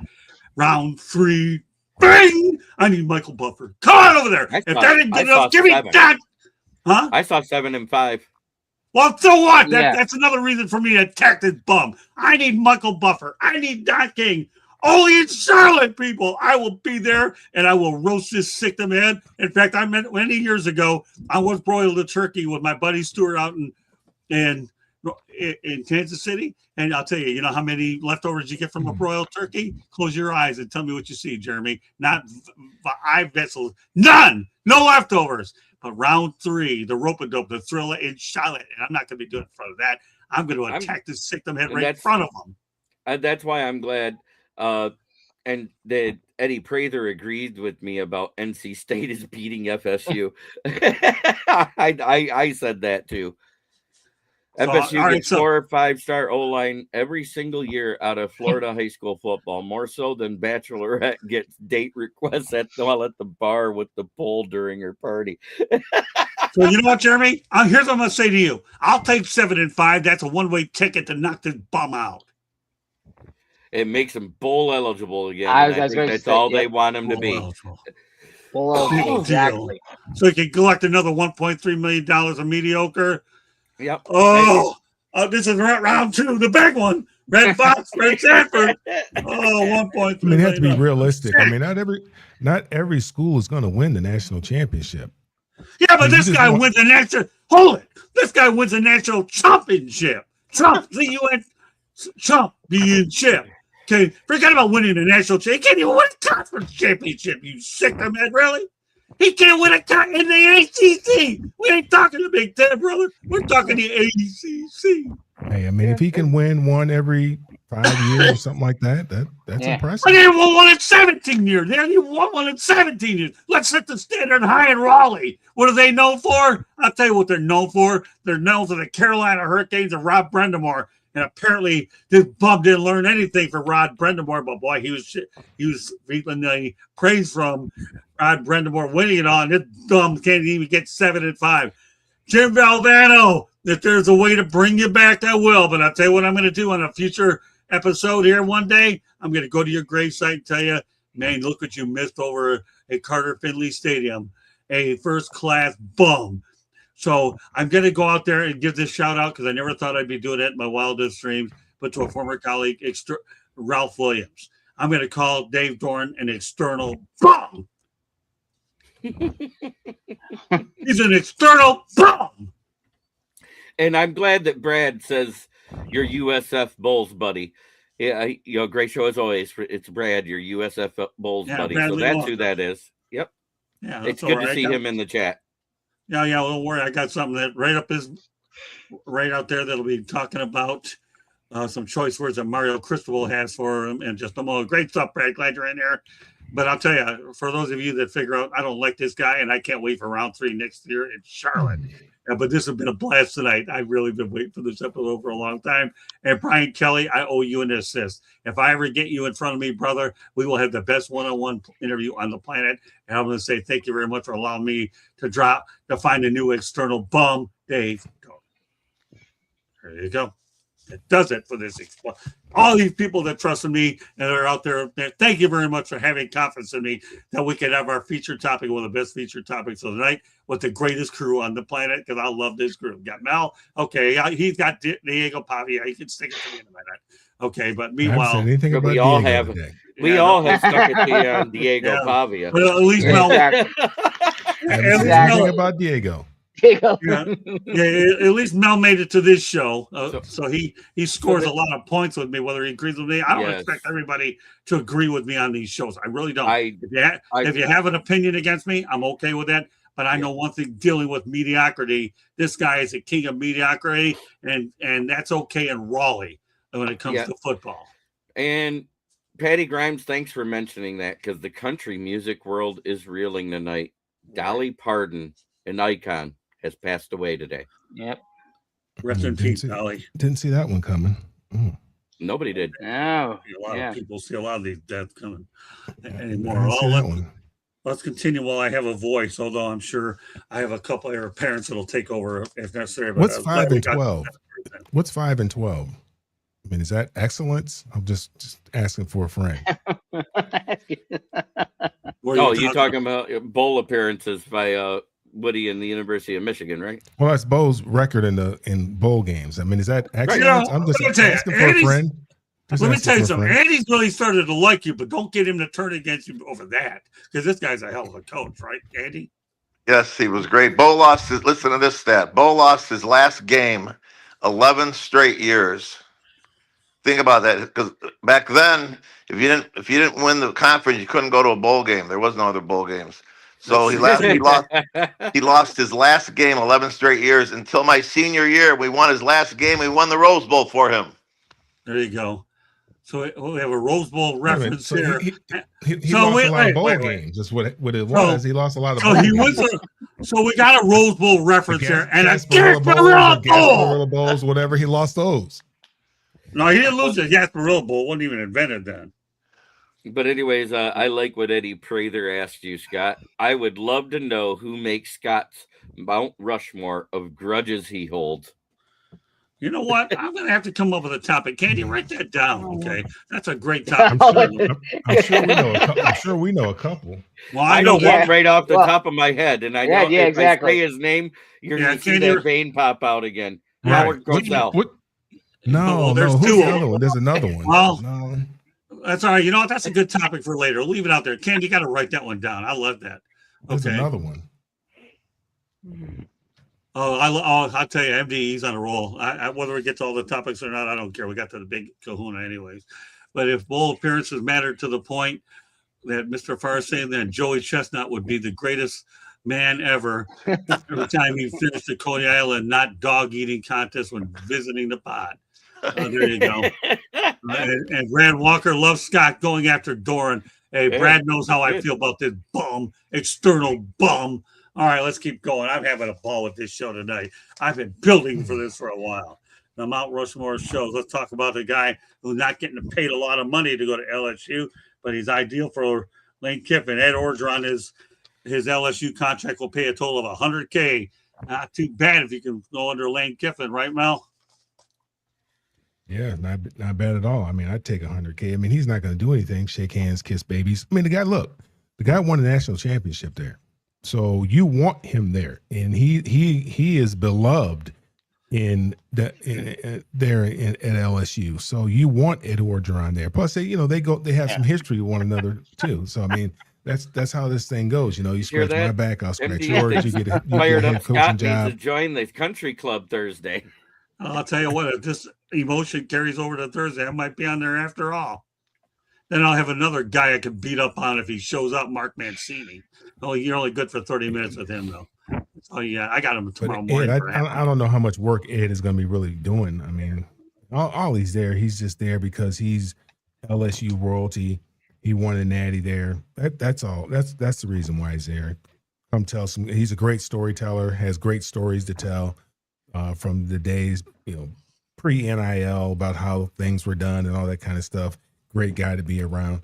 So I mean, Lane is very smart to bring him around because all it's going to do is help him, alleviate some of the pressure that he has, maybe going out there shaking hands and kissing babies and all that other kind of stuff that you have to do as a head coach. Okay, sounds good. Yeah, I'll tell you what. Eddie says I want to be on that show when you do that subject. Guess what? Yeah, I got my own Mount Rushmore plan on it, Eddie. I'll figure out what show we're going to put it on. But that now that you planted the seed and you got me fired up over this incredible show, one of the best shows we've ever had on the network, Eddie. Candy's already written it down. I have to come up with my Mount Rushmore. I have a feeling Howard Cosell might end up being on it too. That's just a little tip, but that's another story. All right, let's. Who else is? All right, what do we got, Andy? What are your thoughts about? Well, in the old days, you didn't want the alumni around because you can get in trouble if they gave you a free meal or a couple dollars under the table. So I know Bo Schembecker would shoo these alumni away. Now, Ed's going there. They want the alumni around because they want the NIL money. They want the donations. So it's a good thing to bring them in. He'll smooth the donors, and that's what they need to get the big NIL money and to win big. Okay, go ahead, Eddie. Seems like a no-brainer to me. Bring around the guy who was beloved by the alumni and won a natty, and to what Mel and Andrew were saying, he's going to be able to rub elbows with the donors with the big money, and you'll be able to get the the big players in. Maybe they'll bring Les Miles back. I was waiting for Les Miles reference. Hey, he won a championship too. The Mad Hatter. Yes. I like the Mad Hatter. Yeah. Yes, he did. Yeah. Yep. The only problem with bringing Les Miles back is he liked the cheerleaders and assistants too much. Yes, he did. Yes, he did. That's true. That was good. All right, go ahead, Eddie, or whoever's on this. It's Jeremy. Jeremy's up. All right, go ahead, Jeremy. We're having a blast tonight, people. But yeah, they love Ed Ogeron and OSU, especially with bringing the Ohio State guy that was buried on a depth chart and who ended up being a first pick overall in Joe Burrow. Okay, fair enough. Candy? Let's face it, he won at LSU, so why wouldn't they want to bring him back? He's considered by some to be the greatest college football team in the modern era, the 2020 LSU team. He's going to be a big recruit, and that's what they need. That's why you bring back people like that, Right. so that they can recruit. And in today's day and age, when you're NIL, you need to get as much money as you can so you can pay your players. Let's face it, Miami's done it. Look who they have on the sidelines. Michael Irvin at times, Right. all these other different, so I get it. Okay, let's continue on. I love Rapid that fire. Eddie Prather comment. Coach Ogeron reminds me of old Farmer Fran from The Water Boy. That's fine. I don't even know. I'll take your word for it, Eddie. Don't worry, though. We're going to. He was the guy in the bibs that talked with that southern Yeah. speak so bad you couldn't understand what he was saying. That's a good imitation. Good stuff. I didn't know you were, what do they call it? One of those. Impersonator. Yeah, that's it. Yeah, that's it. I knew it started with an M. I just wasn't sure exactly what it was. Okay. Goes to show where I'm at. RM Dizzle, we're trying to dazzle people tonight. And if you miss, and I'll tell you, if you miss part of this show, I guarantee you get your money's worth when you go out in here and listen again. Let's talk about some college football coaches, shall we? Beginning with Kirby Smart. His first round picks are 21, then losses as Georgia's head coach. That's pretty good track record for putting people in. Yeah, Indiana has yet to lose a home game under Kurt Signetti. They're 15-0 since he took the job. Wow. Kalen DeBoer is college football's winningest active coach against top 25 opponents. He is 20-6. Kirk Ferentz has more wins, 209, and NFL draft picks, 101, than any other active coach. That doesn't surprise me. Dabo Swinney has the most important national championship appearances active coaches with 4. So there you go. And we'll just leave it at Dabo Swinney. Have more to come on this. Some thoughts about this stuff now. Oh, what were you just rambling, Scott? What were you talking about? I'm so sorry. Why? Is that called selective perception? You didn't want to hear about it? Because UCLA I thought not you were on still the talking list. about Bo. I still thought you were talking about Bo and Doeren, and my bad. Yeah, I figured. That's where your mind is at. Good stuff. Okay, so none of that impresses you at all? Well, what I missed it, so you're gonna have to go over it. I'm sorry. You're gonna miss. I got your mind thinking about Doeren. That's why I know where your head is at. It's fishing and that meme I have there is the Yinzer meme that we say because that's a Pittsburgh saying that word there. Okay. let's go over it again for those Mel Farr people that missed it. Okay. Kirby Smart is more first-round picks, 21, than losses as Georgia's head coach. Pretty impressive, Mel. Indiana has yet to lose a home game under Kurt Cignetti. They are 15-0 since he took the job. Kalen DeBoer is college football's winningest active coach against top 25 opponents. He is 20-6. Kirk Ferentz has more wins, 209, and NFL draft picks, 101 than any other active coach. And Dabo Swinney has the most national championships appearances among active coaches with 4. All right, there you go, Mel. Did you pick it up on the replay?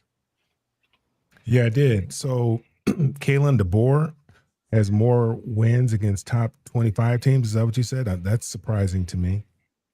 Given what he's done in Alabama, I don't think what he's done in Alabama has been all that impressive. Now, mind you, what he did prior to Alabama, was very impressive. But going in there, following Nick Saban, changing that whole program, changing everything over there, I have not been very impressed with what he's done there thus far.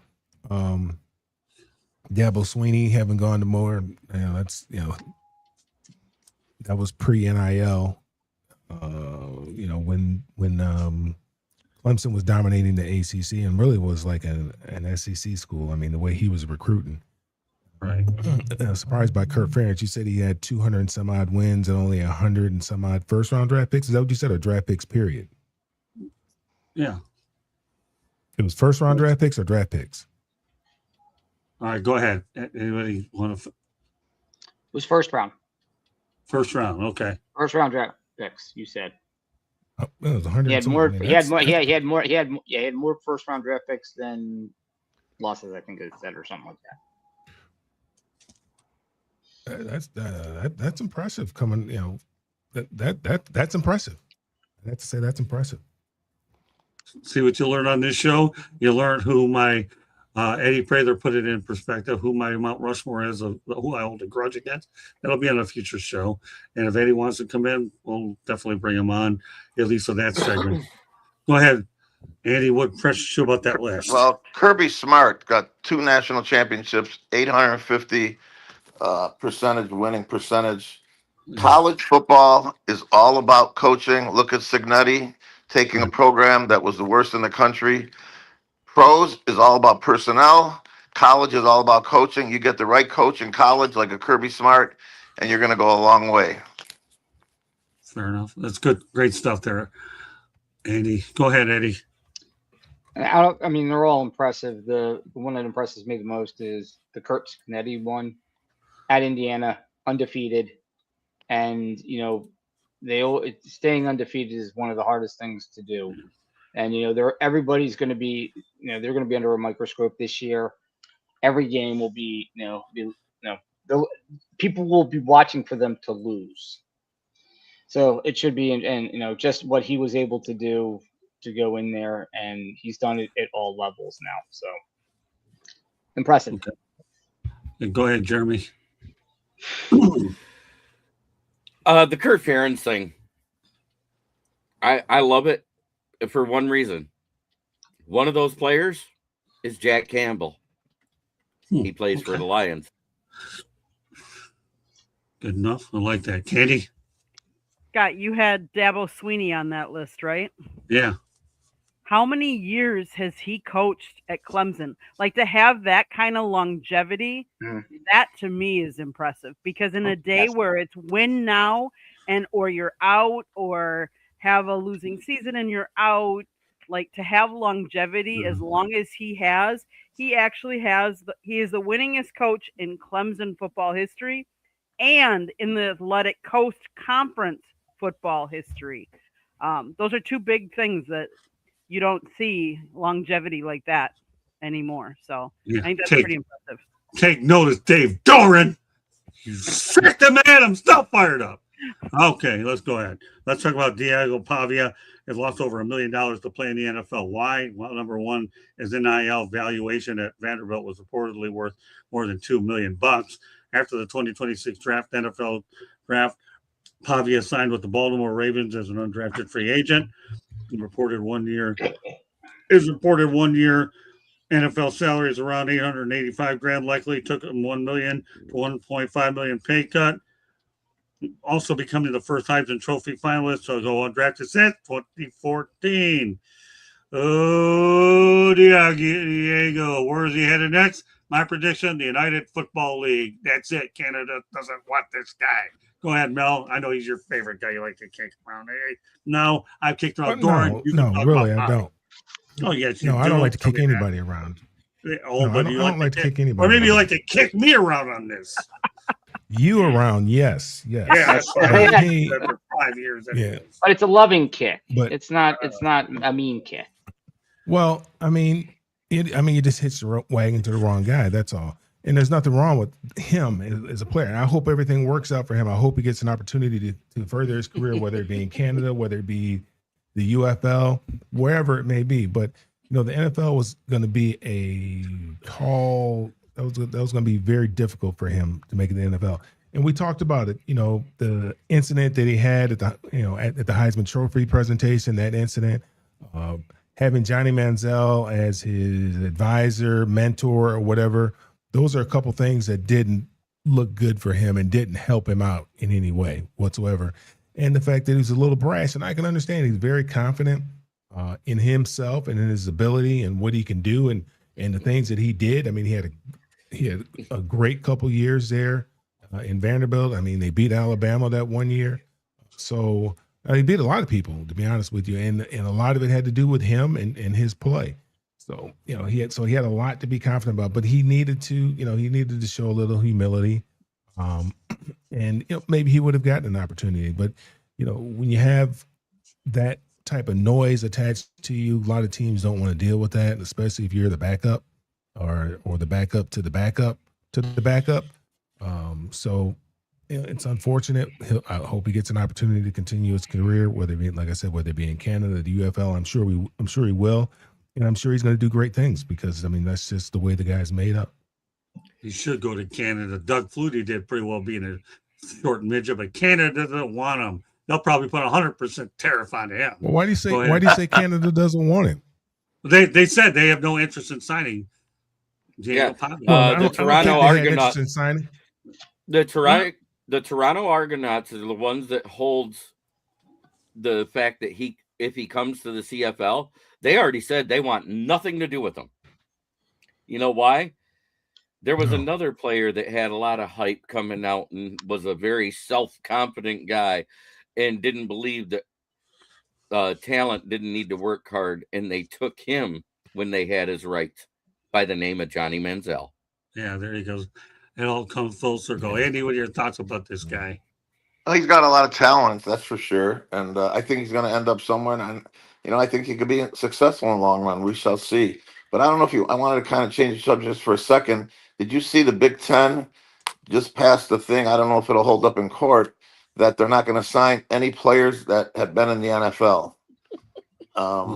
Well, the SEC now that you brought that up, the SEC's done the same thing as well. So what we're going to do is, I'm glad you brought it up, Andy, because you just got one topic ready for next week's edition of 108 Stitches. Okay. No, not 108 Stitches, Inside the Picks, and I'm delirious about the Doeren guy. I had to bring up Red Fox 3 times there, having a big one over this bum. It still hasn't gone away, by the way, people. But yeah, we'll bring it on next week. It just goes to tell you the Dave Doeren. Well, you know how he had Joe D-O-E in there? Reminds me of John Doe. Okay, go figure.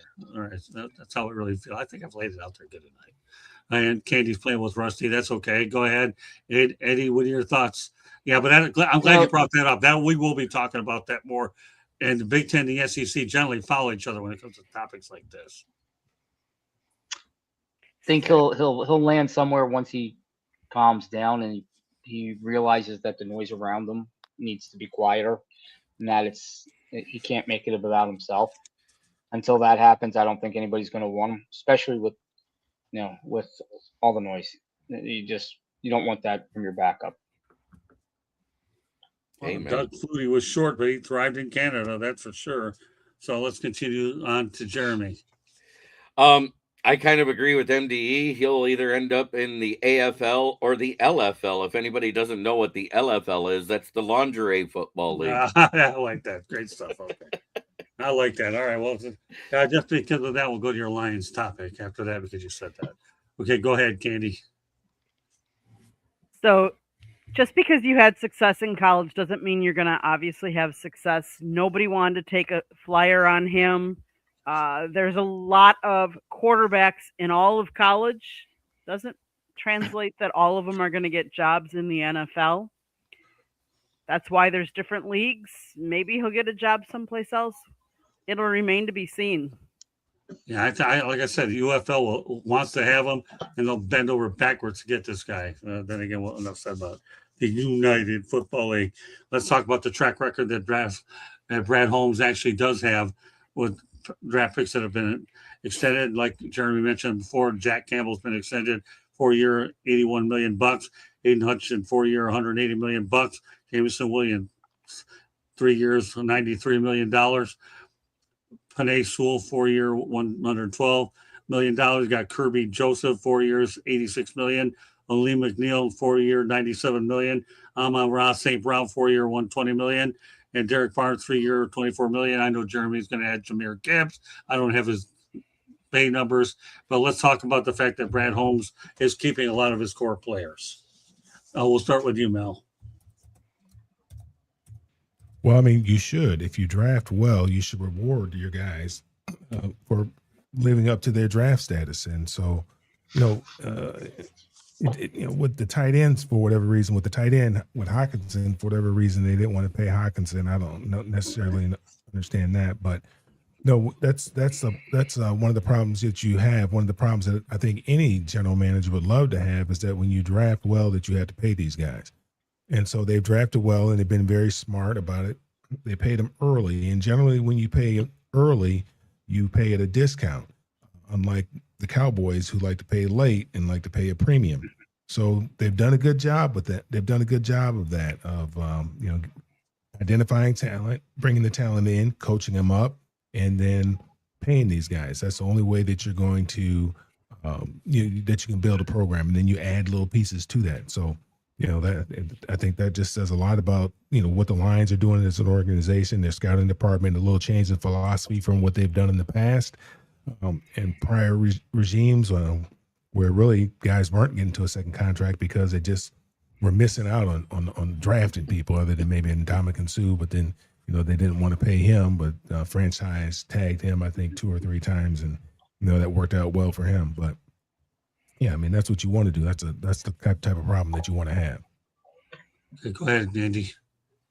Keep your veterans happy. Keep them very happy. You don't want a disgruntled locker room where you got people complaining and bitching about their contracts and, the Lions are cheap in the old days, blah, blah, blah. So I say it's a great thing. Keep them happy. Keep the veterans happy. And I think it helps the whole organization when you do that and you look to the future. Get them under contract. You don't need holdouts. You don't need disgruntled veterans. And I think it's great that they did that. Eddie. Your rookies become veterans who can then teach the way of the Lions or whatever your club is. The general manager is there to build the team. If you're getting to their second contract, there he's drafting right. He's an evaluator of talent, so he's doing his job. And you want to build a stable foundation. The way you do that is to build, to what Andy was saying. You want the veterans to be happy, and you build that. That's how you win championships. Jeremy. Well, let's see. It started back the year that Panay Sewell and Amon Ra had the chance to be extended. They didn't let either one of them walk out the door. They got them taken care of. Then they turned around and did Aiden Hutchinson and Jameson Williams in the same year. So far, they did Jack Campbell and Jameer Gibbs this year. The reason why they haven't done Laporta and Branch is they both are coming off of injury and they haven't proven that they can stay healthy yet. And I'm quite sure if either one of them play at least 8 games this year, you'll see their extensions done before the end of the season because they are worth it if they're healthy. When healthy, Sam Laporta is easily a top 5 tight end in the league. Okay. Great points. Andy? For every GM, you want to hit on all your draft picks. I mean, that's just the way it is. And that the way you hit on them is if they have success, then yes, you give them the next contract. Like Mel said, you want to do it when they're early instead of being like Dallas and paying extra for them because you waited way too long to try and do it. So, um, Lions are doing at least that right now. Okay, let's continue on. Andy Canavino knows the thing about state rivalries, and guess what? We got one that will be returning. It's hard to believe this one's actually not there, but obviously due to the conference realignment, it is one. The Civil War is back. You got Oregon versus Oregon State have scheduled a series, and it will return in 2028. This will be the first time.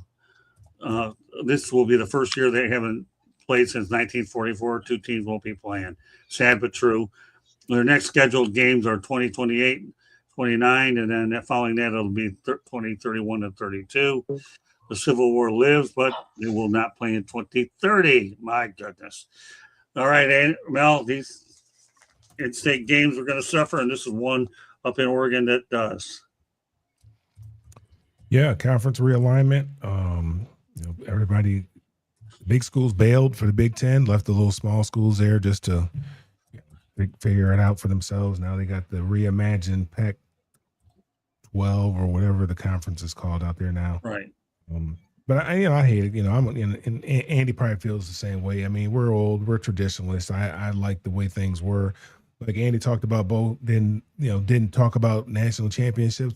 Coach Donahue didn't talk about national championships. All we talked about was winning the Pac-10 at that particular time. And I'm sure all Andy and them talked about was winning the Big Ten. And if you did that, good things were going to happen. That's what the coach would say.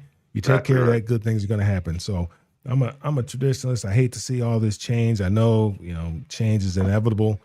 The money has just gotten ridiculous. The networks are in complete control of college football. ESPN is in complete control of college football. I don't particularly care for that because I don't think they particularly care about the fans. I definitely don't think they care about the players, and I certainly know they don't care about tradition. So, but it's nice to see. It's unfortunate that they won't be playing for a while, but I mean, it's inevitable because they're no longer in the same conference. Andy? Well, Oregon State's had a couple shaky years the last 2 years, but I'm going to be honest with you. It might be a benefit that they don't play Oregon because Oregon, with the Nike money behind them, Right. I don't really see Oregon State ever catching up to Oregon. I mean, they're going to win one or two out of 10 games maybe, and Oregon's going to keep getting better and better. They're going to be on top of the Big Ten, I think, even this year. And as long as Nike has got that money behind them, I don't think Oregon State can compete anyway. Nike and Phil Knight. That's how they Yep. got in the Big Ten to begin with. They wanted Yep. that Phil Knight Nike point. Great point, Sandy. Go ahead. Andy. Oh yeah, no, it's just it's sad to see that the old traditional, the in-state rivalries are fading away to big money. But times change, money gets bigger, and people go for greener pastures, and it's just it's an unfortunate way, So at least they get to play in next year. Okay, Jeremy.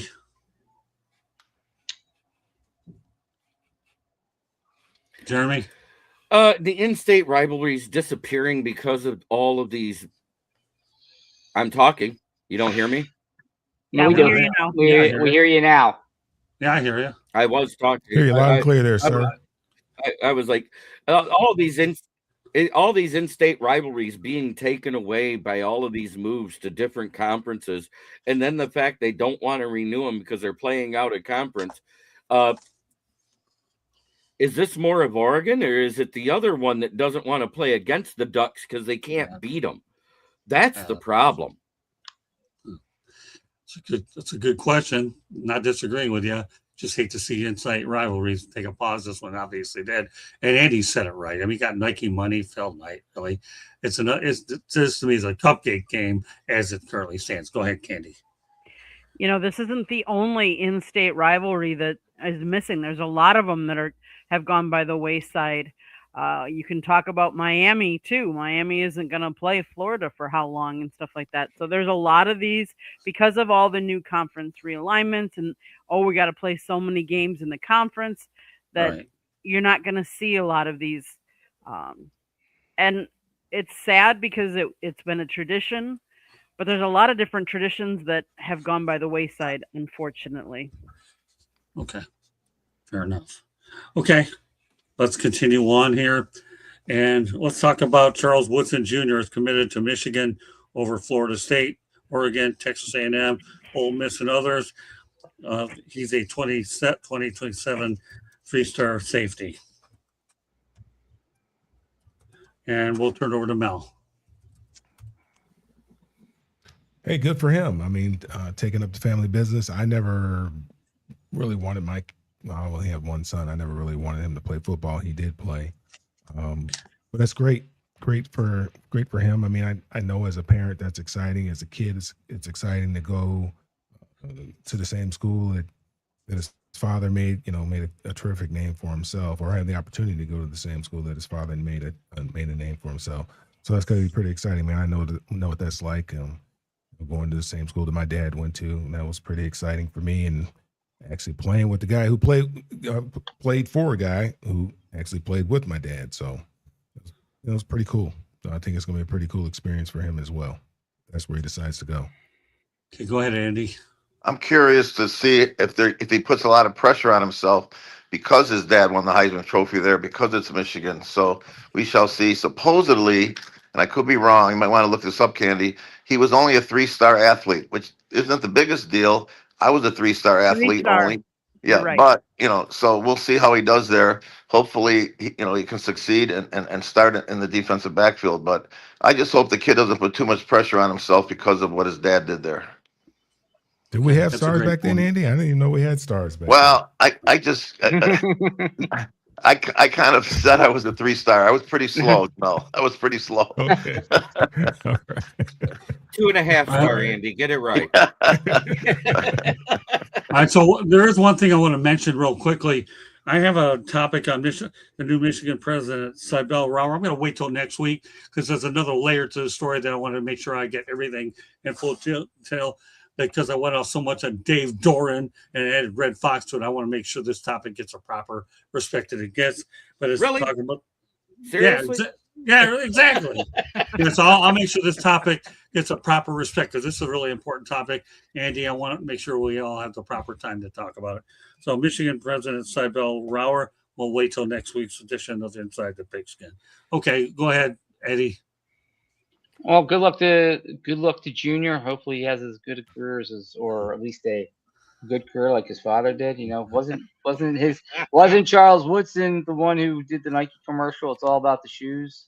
Mm-hmm. Wasn't it about the He won shoes? the Hey, Heisman. man, yeah.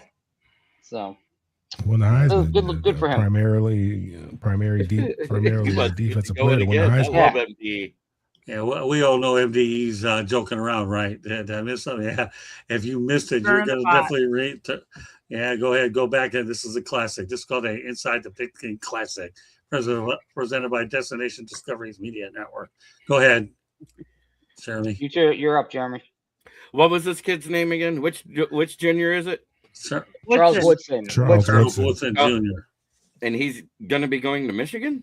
Yes. Yeah, 2027. Good luck to him. I hope it works out. But again, everybody's already talked about it. The pressure of following in your father's footsteps. Yeah. It doesn't always work.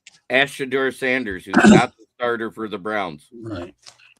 Great points, Jeremy. Go ahead, Katie, close it out. The one thing I will say, he is a 3-star recruit. He's 5'11", 170 to 175 pounds. In his junior season, he had 73 tackles, 8 pass breakups, 2 interceptions, 1 fumble recovery, and 1 kickoff return for a touchdown. So he has some decent stats. Yeah. So it'll be interesting to see how he does. Because remember, it's not just about, yes, he's got the pressure of following in his father's footsteps. It's about the team that's around him, too. Okay, good point. All right, we got another soundbite I want to get to tonight. FIU named 6'7", 250-pound transfer of Appalachian State, J.J. Cole, the starting quarterback for Week 1 versus South Florida. But guess what? Mario Cristobal doesn't have anything good to say about the place where he got to start. Candy, go to the tape. Let me get that share screen. We are going to. And I didn't ask this question, in case you wondered. Somebody else was smart enough to do it. So this press conference might be a little bit more. Coach still on the right side, second row. Hey, Coach.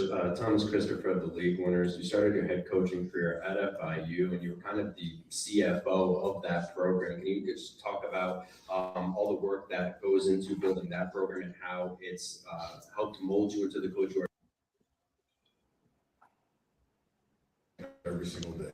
There shouldn't be any misconception or misunderstanding as it relates to that. And that all that means is nothing but your best will be good enough. So we feel strongly about that. It is led by them. They hold themselves and their teammates to really, really high standards. Pretty simple. So this press conference might be a little bit more. Coach, still on the right side, second row. Hey, Coach. Thomas Christopher of the League Winners. You started your head coaching career at FIU, and you were kind of the CFO of that program. Can you just talk about all the work that goes into building that program and how it's helped mold you into the coach you are today, focusing on management? How was that experience? Well, when you walk into a place and you sign a contract, they tell you, well, you guys are about to go on 5-year probation. You're going to have 33 ineligible players, 17 plus on top of that. You're going to lose a scholarship for every player ineligible going forward due to contemporaneous penalty for the APR. But the good news is you play 7 of the top 10 teams in the country that's about to go to Division I. By the way, you've just lost 15 straight games before you got started. You want that job? But you know what? We bet on our people. We bet on the South Florida community. And it wasn't, they often ask me the questions, but the credit goes to all the people that chose such a difficult and tough road. Because you're not just a coach here. You are the academic advisor. You're the chef. You're the travel coordinator. You're the fundraiser. I mean, it's been documented. We were supposed to go to play Alabama, and we got to the airport, and they said, "Where are you guys going?" We're going to hop on our plane. We have a game tomorrow against Alabama. They said, well, "You guys didn't pay for it, so you're not going anywhere." So give my credit card to the wife, go get 200 meatball and cheese subs at Subway, bring it back to the players, let me figure this out. So you are faced with obstacles that you would normally face, and honestly, I'm grateful for that. I got to cut my teeth on some very difficult situations and circumstances. And I thank God for that because it really helped me appreciate being at a place like Miami nowadays. So, but yeah, we pay for our planes now. Coach, we thank you. All right, we go from one extreme to another here. Number one, Mario Cristobal, by the way, is in my book. And I'll tell you, his attitude is he doesn't ever disrespect the media. Of course, the reason why Dave Doeren had a bad day because Mario Cristobal kicked his butt, and Candy will come up with the score there. But anyways, let's talk about what he had to bite off at FIU. He didn't have a lot of good things to say about him, but sometimes you got to start with the tough jobs to get the better ones, Mel. Yep. That was a great answer. That was a great question, and it was a great answer by Mario. Obviously, he's earned that opportunity that he has there at the University of Miami. I can't say that the University of Miami is a better job than the job that he left, but that's the job that he wanted because that's where he went to school. And he's going to do everything he possibly can to make sure that he stays there as long as possible and leaves on his own terms. But I thought that was a great answer. So, I want to ask you a question. You got Bo Schembechler. Now you got Mario Cristobal. Now you have a real coach. Before we had a real jerk and all the other words, expletives that I used earlier.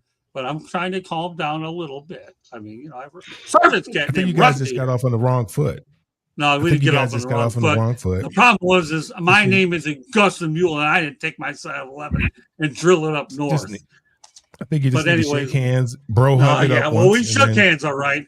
I squeezed that idiot so hard that he knew that I had the eye of the tiger. People is what I had. And asked the eye of the tiger, Apollo Creed, rest in peace, bro. What are your thoughts about Mario Cristobal, though? Well, I'll tell you what, that was a great speech. And if I was him, I'd bring it across the country and show it to some recruits because that got me fired up, that guy talking about all the success and all the obstacles he had to overcome. And I thought it was great. And I'd love to get a bunch of kids in the room that he's recruiting and show them that speech and show them how successful you could be and overcoming obstacles. I work with a guy. He's a class act in every sense of the word. And Andy, when I see you out in Naples, I'll be giving you my book as a gift here because you're going to be in the next one anyways. Then you'll learn a little bit about Mario Crispo. I've enjoyed my time working with him. All right, go ahead, Eddie. No, I like the two other guys were saying. It was a great speech. It's great. He learned from the bottom, and he just showed perseverance pays off, and you do keep moving forward. Where you are today is not where you're going to be tomorrow, and everything he went through made him who he is today, the character is today, and the appreciation for everything he probably has at Miami that he didn't have at FIU. Jeremy? I'm laughing at MDE's comment here. Mel Farr kicked around the greatest college football coach Bo ever, more than a 17-year-old in a 1989 smoking pot, eating free Taco Bell due to his friend and playing hacky sack 7 hours a day. That's great, MD. You always come up with some classics. That's But one. what I loved is when he said the adversity, he goes, what other coach is going to take this job? Right. And he spelled it out, the loss of scholarships. Every time a player becomes ineligible due to academics, they lose another scholarship the next season. And the fact that he had a winning record there at FIU says a lot about how good he can coach, having to use more walk-ons than scholarships. You ever heard of T.Y. Hilton? Yep. Say everybody yes or no. Yes. Guess what? Mario Crispo was his coach. Go ahead, Katie, close it out. Mario is a great recruiter. Mario has obviously overcome obstacles. Did Mario want the Miami job? Absolutely. He believes, we talked about this earlier in the show, that you help those that where you went to school and you want to see them do well. A lot of guys would love to coach at their alma mater. So kudos to him. Kudos to responding like that and talking about that and making everybody laugh in the room. Like we all of a sudden, he was one of the first ones up on the stage. It was just really good to see. And it was really good to hear him talk. Mario's always been very good. He's very much about team and giving credit to not just him. He said it wasn't just him. It was his whole, team of coaches, all the players too. So kudos to Mario. Yeah, my dealings with Crispo have been nothing short of outstanding. And I did write him in my first book, and I'll make mention of him again. He's just class all the way. The other one, you take the CL off, and then you know what you have on the back end. At least nobody can sit here and say I swore in the air. It's just you have to kind of think about that one a little bit. All right, two other topics I want to get to, one of which is the fact that NFL Commissioner Roger Goodell said there will be teams outside the United States. We could get into more of it at a later date, but let's just talk about your preliminary thoughts on this one, Mel. What about there being teams? There'll overseas? be more teams international. We'll pick up on this a little bit, but this is what we're talking about for the moment. Yeah, I don't know about that. I mean, maybe in Canada, I can see a couple teams. Maybe, I don't know. It's Where too would much. you put them in Canada? Toronto's too close to Buffalo. You're not getting that. You're not going to Toronto. Mexico, there's too much stuff going on there, so I don't know. It's tough because the guys have got to want to live in those places. I would think, and so that makes it difficult. The NBA, obviously, baseball's been able to do it as well. I just don't know. I don't know. I'm sure it could work with football there as well. Maybe in Vancouver. I'm not sure, but having a team overseas, like in London or in Paris or Berlin, Germany. Yeah. Australia or something. I don't know. South America. That's tough for me to see something like that to happen. Now I know in the World League, when I first played in that inaugural year of the World League of American Football, they had 3 teams that were stationed over there, and they had 17 teams over there. I think they had London, they had Berlin, and they had Spain, a team in Spain, Barcelona. And those guys lived over there. I was thankful I didn't get drafted by one of those teams because I certainly didn't want to live overseas. But we played a game overseas, and So I mean, it can be done. It can be done. It's just a matter of the players and their family getting them to live over there. So I'm not saying it's impossible. Obviously, there might be an opportunity for them to get some things back in the collective bargaining agreement. Right. They could get some things. So we'll see. Okay, Andy. I mean, obviously, remember Mike Keller years ago? Yes. Yeah, Mike Keller, I think, actually was part of it. Yeah, he was the general manager over at Sacramento. Yeah. Right. Yeah. So you have Mike Keller in comment. So one of these days, I'd like to get a hold of him, but we were able to do the video the last time we tried. But what are your thoughts about that possibility that they want to get more overseas? If there's a buck to be made, the NFL will squeeze it out of a coconut, okay? And if there's money to be made, in the NFL, they will exploit it. Now, the problem I have is time zones. They're going to play a game, and I don't know the time zones, but it's going to air in the United States at 2 in the morning or 4 o'clock in the morning. So I'm not sure it could work, but if there's a way to make money, the NFL will do it. Okay, that's fair. I like that. Great assessment. Yeah. All right, Eddie. I mean, they've already attempted it once, as Mel was saying, in the World League of American Football, and then which turned into NFL Europe. So what they'll, I from a business model perspective, they would just take that model and see where it went wrong and make the adjustments. They're already starting. They're laying the foundation already with the European games.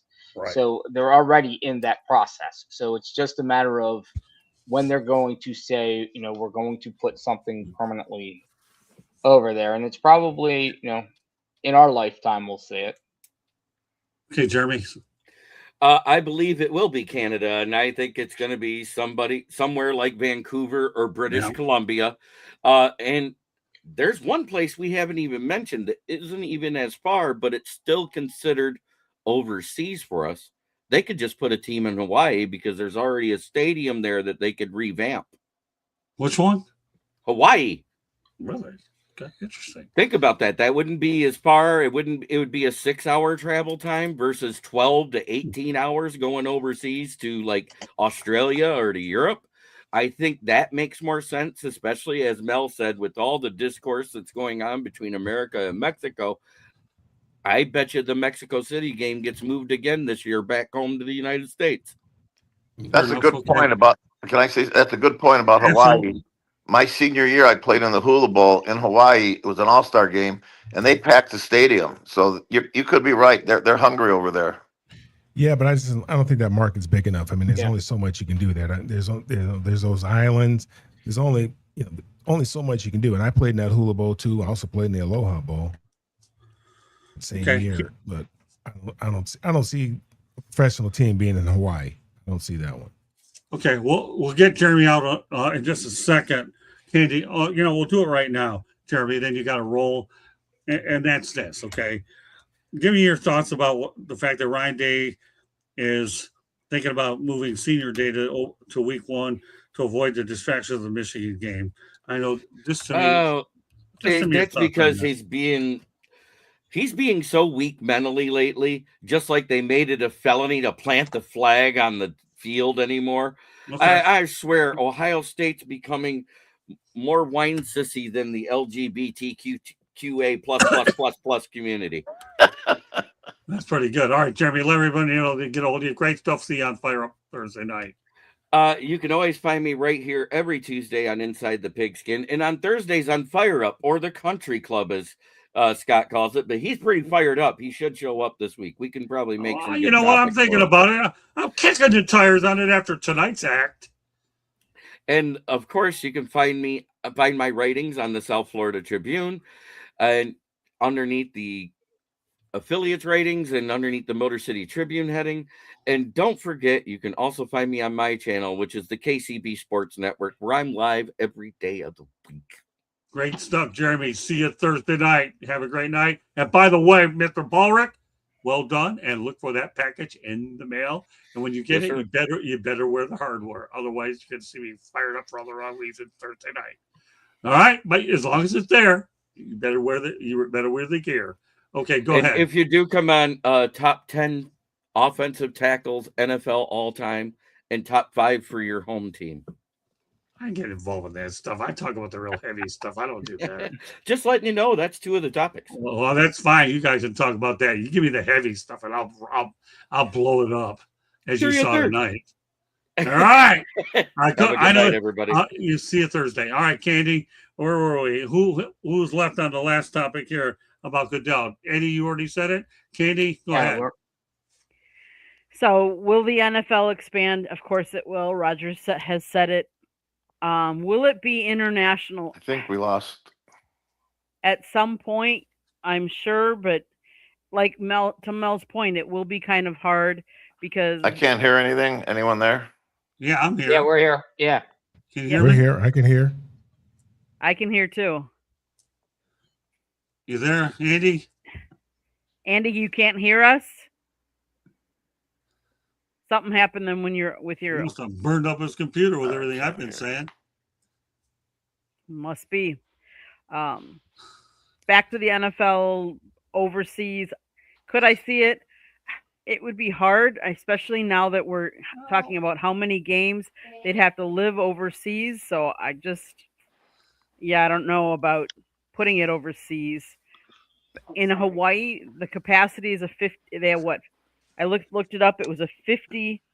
I lost the sound. Is anyone there? Yeah, I'm here. We're all Can't hear. here.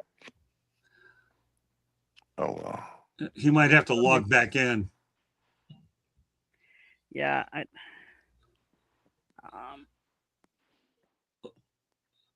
Might have to log back in. We'll have one more topic. Otherwise, I can wait on it next week for you. And we'll just add it to the agenda.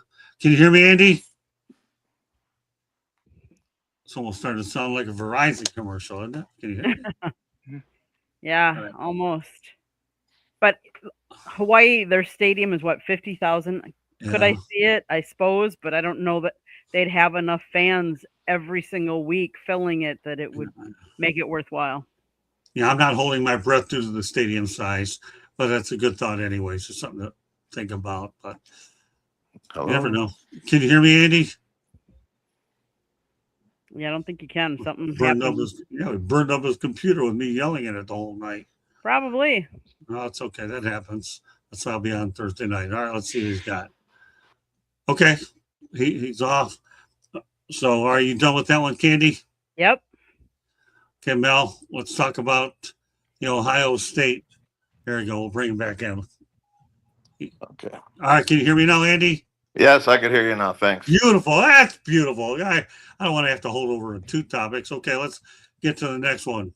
And the one I know you probably would love to talk about. All right, Jeremy talked about. We're going to go to you, though, first, Andy, and that's this. So is it a genius move that Ryan Day moves his OSU senior day to week 1 to avoid distractions to the Michigan game? What are your thoughts, Andy? I'm a traditionalist. I like the tradition of it, staying the same. My father played for Woody Hayes, and he's against it, so I'm against it. Okay, fair enough. I like that. Great stuff. Okay, go ahead, Mel. Just because you're against it, I'm for it. No, I'm just kidding. I'm a traditionalist too. I think it can be done at the end of the year. That doesn't make any sense. I mean, what are we doing here? Yeah. I mean, come on now. I mean, I know there's a lot of pressure for Ryan Day because they've been getting their little tails handed to him on that game against. Now that's ridiculous. All right, Eddie, you drinking the Kool-Aid? It needs to be at the end of the season. Yeah. Period. What about you, Candace? End of the season. Like, come on. That you can't mess with that. Period. Yeah, you know what? I think it's unanimous.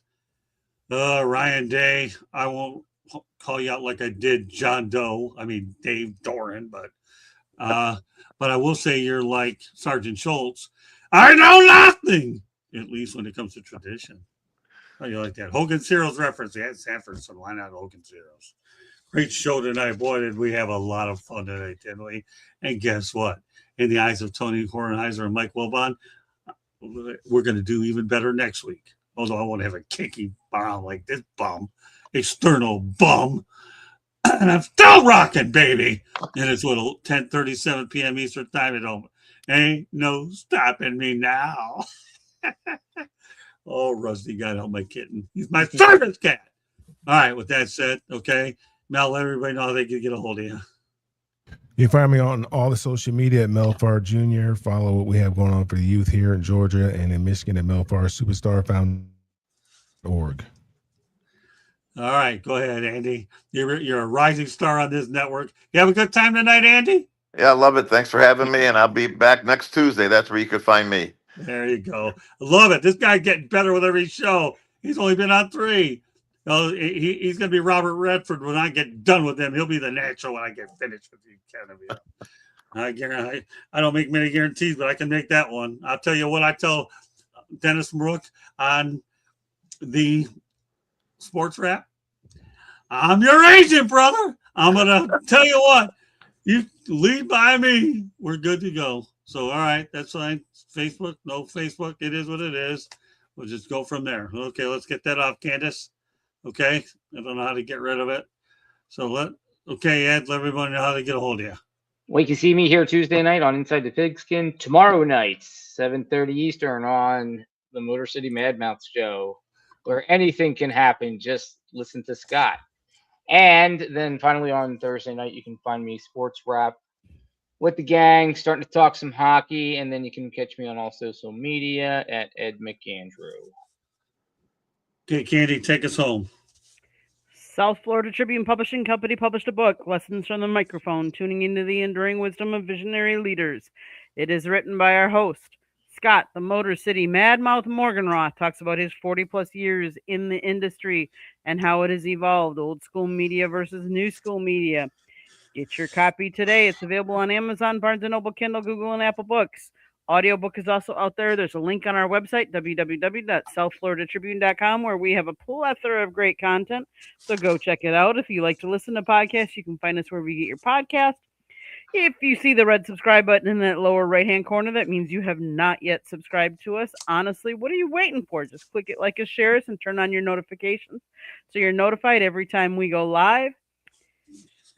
Then we created a travel YouTube channel called Destination Discoveries Media Network. That is the QR code in the top left corner for Destination Discoveries Media Network. Please subscribe to that channel. If you like to travel, we go to a destination and you never know what we're going to discover there. We talked Monday night, last night, on No Limits, which is the show that goes to Destination Discoveries. We talked about a landmark in every state. So all 50 states have different landmarks. We talked about them last night. So go check out the latest edition of No Limits. You, Scott? Anybody heard of Brian Piccolo? Of course. Mm-hmm. Yes. Guess what? We're gonna have a video on there because we were at Brian Piccolo Sports Park in Cooper City over the weekend. It's a pretty neat place. So we'll have that up on next week's edition of Inside the Pigskin. Hopefully you can join us there for that one. Meanwhile, I want to thank everybody all over the world who's had an opportunity to watch the show. Without you, it wouldn't be worth our time to do it, but we enjoyed everybody that's been tuning in. Obviously, we call this my rant of the year. Okay, because now I'm on the hook for a show with Eddie Prather where I have the 4 biggest grudges I hold. And obviously, one of them, all you have to do is look at the title and I'll give you a clue. It's not Brian Kelly. It's the other bum, the external bum. With that said, that does it for this edition of 108. I'm still baseball. Inside the Pigpen. On behalf of Mel, on behalf of Andy Canavino, my rising star. We got Ed McAndrew, who's steady as can be. Candy, our crack researcher, and Jeremy Ball. My name is Scott Morgan. Thank you for joining us. We will see you next week at 8:30 p.m. Eastern Time for Inside the Pigskin. Have a great night. We got a doubleheader tomorrow on the network. Hope you can join us for both shows. God bless everybody. And I want to tell you, everybody on my crew, Andy, Mel, Eddie, Candy, and Jeremy, you guys are awesome, baby, in the eyes. Take my towel. I had to leave it on a high note. I've been high all day. Why would I finish now? Okay, that doesn't work tonight. See you next Tuesday night. I'm fired up. Get ready for Rusty. Bye. Great job.